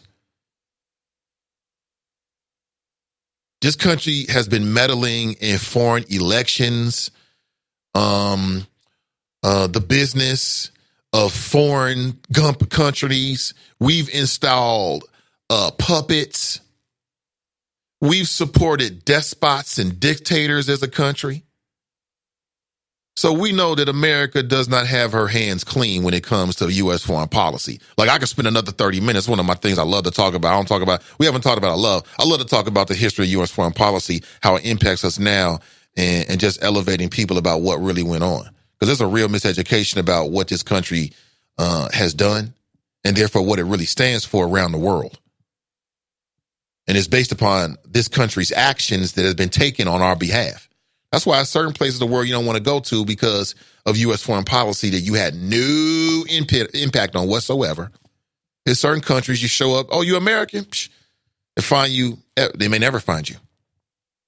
You ain't did a damn thing wrong, but this country, my country, tis of thee, on your behalf may have done some things. So we can speak all day about that. So it is what it is. Like I said, an impeachment is a political, to me, process. It's largely done by the opposition party, largely. And that's the way it's going to continue to go into the near future. We will never be what we used to be. We used to be a little less partisan. We're not that anymore. Democrats ride with Democrats, Republicans ride with Republicans. That's what it appears to be on the national level. And nothing's going to change that because we got these heavily gerrymandered districts where you have very little competition, very little variance from year to year, from term to terms, in terms of who's leading things and creating the overall environment, right? And I think it starts with the vote. It starts local. Like, keep this in mind. Hey, what's up, Brian Taylor? Hey, good to see you, B. What's up, Brian Taylor? He writes that Stephen A. thinks for himself. He benefits personally from his approach. We shouldn't challenge his blackness, but we can say all skin folk and kinfolk. Some of these black people simply ain't for us. Some are 100% for us, and everything in between. We got to stop giving passes because someone is black and believes what they say and do is them, puppet or not. Well, hey, good to see you, B. Good to see you, Brian Taylor. I know you care about the community a lot. We already know. We've seen you out there doing it, brother. Absolutely. Again, if you ever feel free, man, give us a call. Not today. You know, we're late in the show now, about to get off. But, you know, sometime in the future, man, give us a call, man. Let us know what you're doing and what's going on here in the Cincinnati area from your perspective. But I agree. You shouldn't challenge his blackness because his blackness ain't in question. It's Colin Kaepernick and how you feel about him. He says, not all skin folk is kinfolk. That's true. Some black people simply ain't for us. That's true. Because someone is black and believe what they are and believe what they say and do is them, pump it or not. Okay. Clue writes, are Todd and Connie staying on code? I see you, Clue. I don't know. Clue. I don't know. I think for me, the first question I had when I saw that Todd, and again, maybe Todd and Connie have a special relationship. I don't know. We're talking about Todd Portune and Connie Pillage. Todd Portune is a current member of the Hamilton County Commissioner, and he is about to retire. He is dealing with some health challenges, and he's stepping down at the end of December. That's going to open a seat, and it's going to be a Democrat primary in March of 2020. And it looks like at this point it's going to be between Connie Pillage, white female Democrat, and Alicia Reese, black female Democrat. Okay? It's going to be really interesting. And the Nathan Ivey Show, of course, will be on the ground zero. We'll talk with the candidates, and I'll be out in the community taking your thoughts and your opinions about this because I think it matters. And I think what we need to figure out here is, well, I mean, for me, what we need to figure out is what these two candidates believe in. Who are they? What kind of people are they? What do they value? And what is your plan? You know, to me, that's how I would look at it, right? That's the way you should look at it. Who are you? What do you value? What can we anticipate if you're in that leadership position? What do you want to get done? What is your plan? And I think you're definitely going to hear that, you know. I think you're definitely going to hear that from Alicia Reese. I would think nothing different. And, you know, some more details is Connie Pillage has about $500,000 in her war chest that she can use in this primary. I don't know how much money that all of the Hamilton County candidates who now commissioners now spent. It probably varies.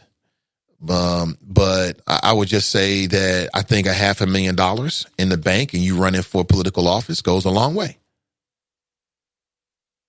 I mean, look at Ben Lindy. Ben Lindy he put in over $200,000 and now he's on the school board. So the money matters because the money allows you to do mailers. The money allows you to get on radio and digital shows like this. The money allows you to get your narrative out there to potential voters so they know who you are.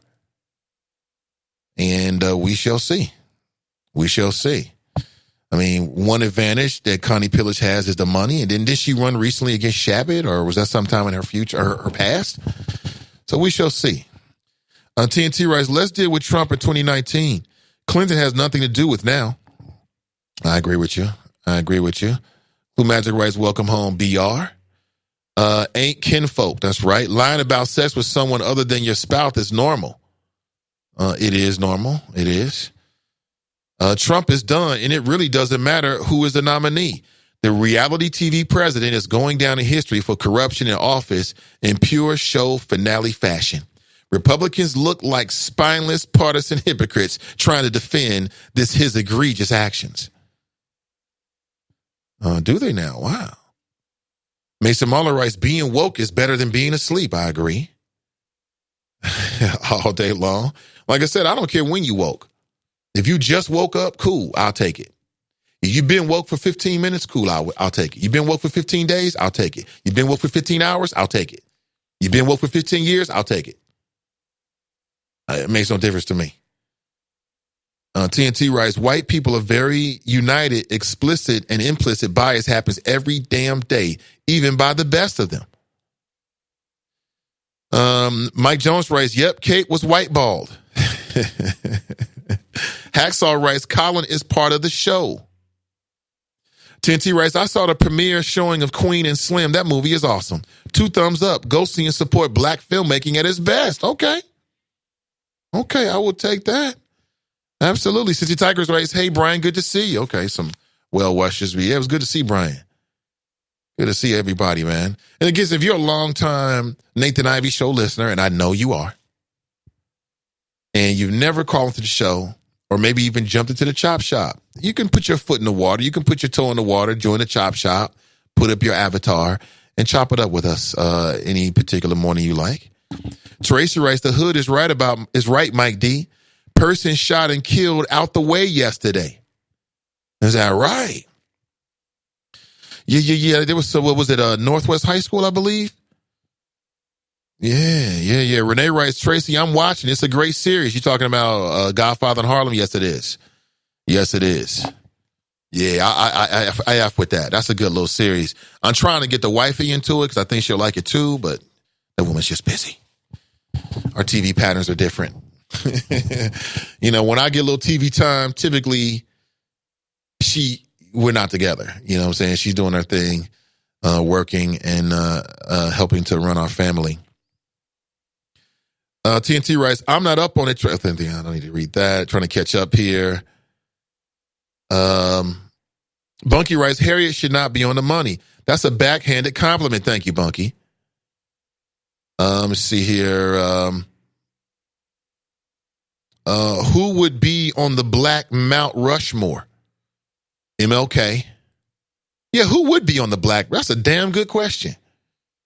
So we got 2 people. We got MLK and Harriet Tubman. Who rounds out the other 2 spots on Black Mount Rushmore? Why don't we have a Black Mount Rushmore? More local news. 4 Mount Healthy teachers have been assaulted by female students within 2 days. You know this?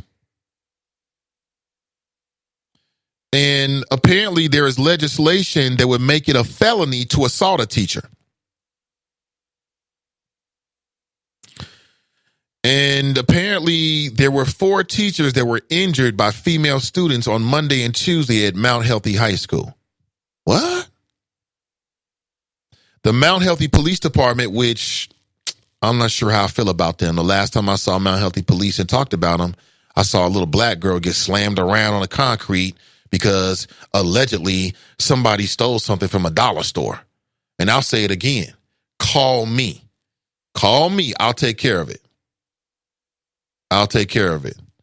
Speaking of taking care of Miss D, I believe I responded to that email, and I will take care of you. She won a little something special, a gift card from the Nathan Ivey Show this week for answering a trivia question. Want to make sure I told her that. If you haven't already seen the email, I got you for sure. Appreciate you for being here. So Mount Healthy puts out this: attention parents and caregivers, talk with your students. Parents, please let your students know that the Ohio legislators have enacted a provision within the Ohio Revised Code, Section 2903-13, assault, which makes it a felony to assault a teacher or school employee. Yeah. What's the circumstances of these students putting their hands on teachers? That is a no-no. I don't know. But I'm not going to make any assumptions because I'm telling you, I mean, you know, it's really hit or miss with education here locally. It really comes down to the type of teachers that you get. You know, if you get a bad block of teachers, you're going to have problems. If you get a good block of teachers, you're not going to have as many problems. And, you know, that's what I have seen. So I don't know. Anybody have any insights into that? Anybody live in Mount Healthy that's listening? I can't remember off the top of the head who lives in Mount Healthy and who does not. Oh, I love it. Oh, that's great. That is great. It's got some good news. That's great. Excellente. I love it. Who would be on the black? I don't know. You tell me. Somebody said Julia Roberts as Harriet. Nathan, problem is someone wake up only to take a nap.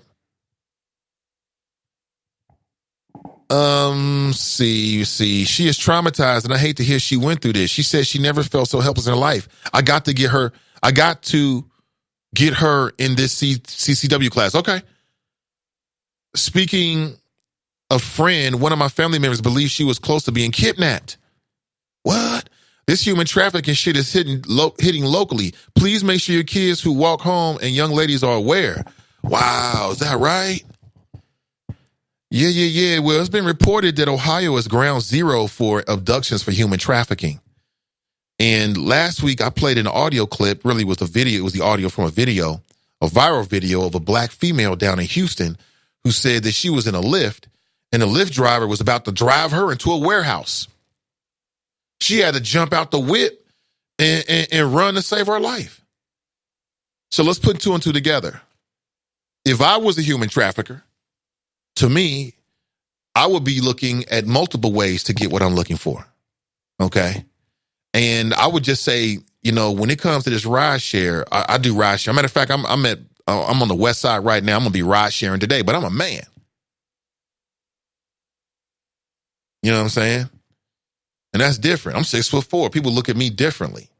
So I generally speaking, and again, anybody can get swooped up on that. Don't think because you're a man and you've been working out and you got muscles that you can't get swooped up on now. I'm not trying to say that. Anybody can get swooped up on. They catch you slipping, you'll wake up in a bad place, man or female.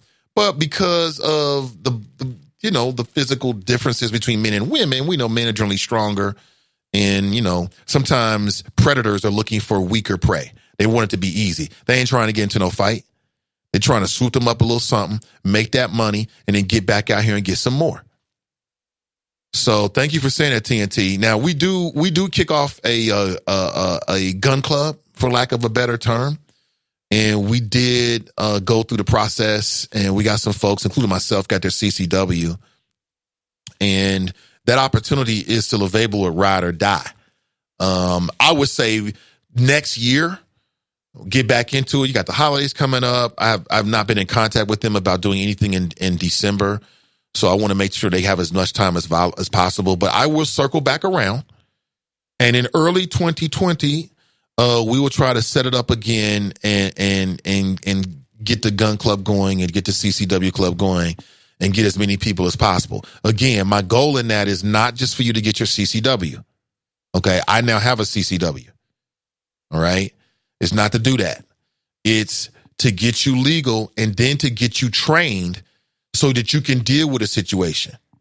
Okay, and you're not caught off guard if you have to deal with somebody in a very serious manner, and you might be in different scenarios. In a scenario could be different, like you're in a car or you're in a seated position or you're in your belly or, something like that. So, man, it's real out here. Watch yourself. Catch you slipping. I guarantee you it's going to happen. Somebody in Ohio is going to get into the ride share. It's a Friday night. They're going to be super drunk and inebriated. They're going to let their guard down and they're going to get swooped up. And that's what's going to happen. ADOS is a Democratic plot to get your sunken nigwas to vote for the two racists from left arm of the racist political system. I don't know if that's true, Bunky, but I get it. I don't know if that's all the way true, but I understand what you're trying to say. I get it. Bunky writes, Star Wars, The Mandalorian is hot. Is that right? Bunky writes, hi, I'm Nate. I'm 6'4". Okay. I just had to throw that out there, right? Listen, have an excellent day. I got to make a move, man. It's almost noon. Yo, I got to go.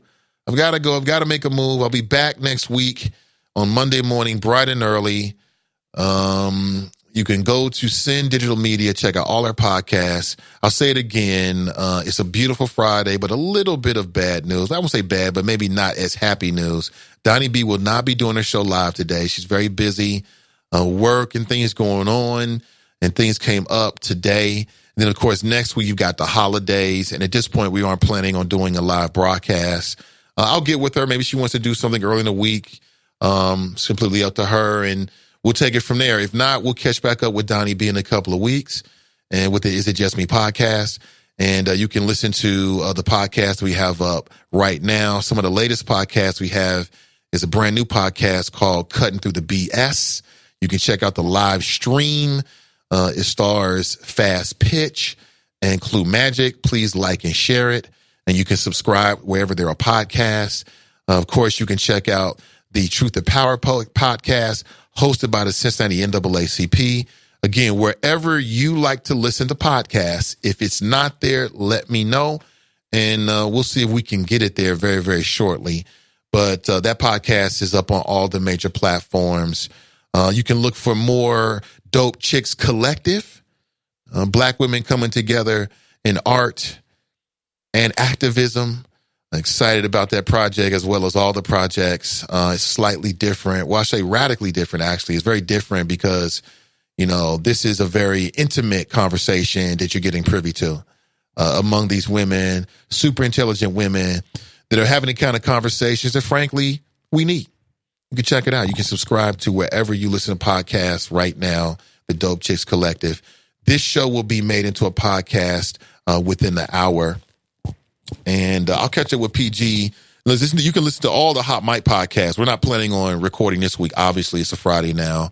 Next week is the holidays. I'll let you know when you can hear the next podcast, Hot Mic podcast. We can hear from PG himself. I mean, it's his idea about the rental assistance. So I'm sure that'll come up on the next pod. So I'll leave you with that.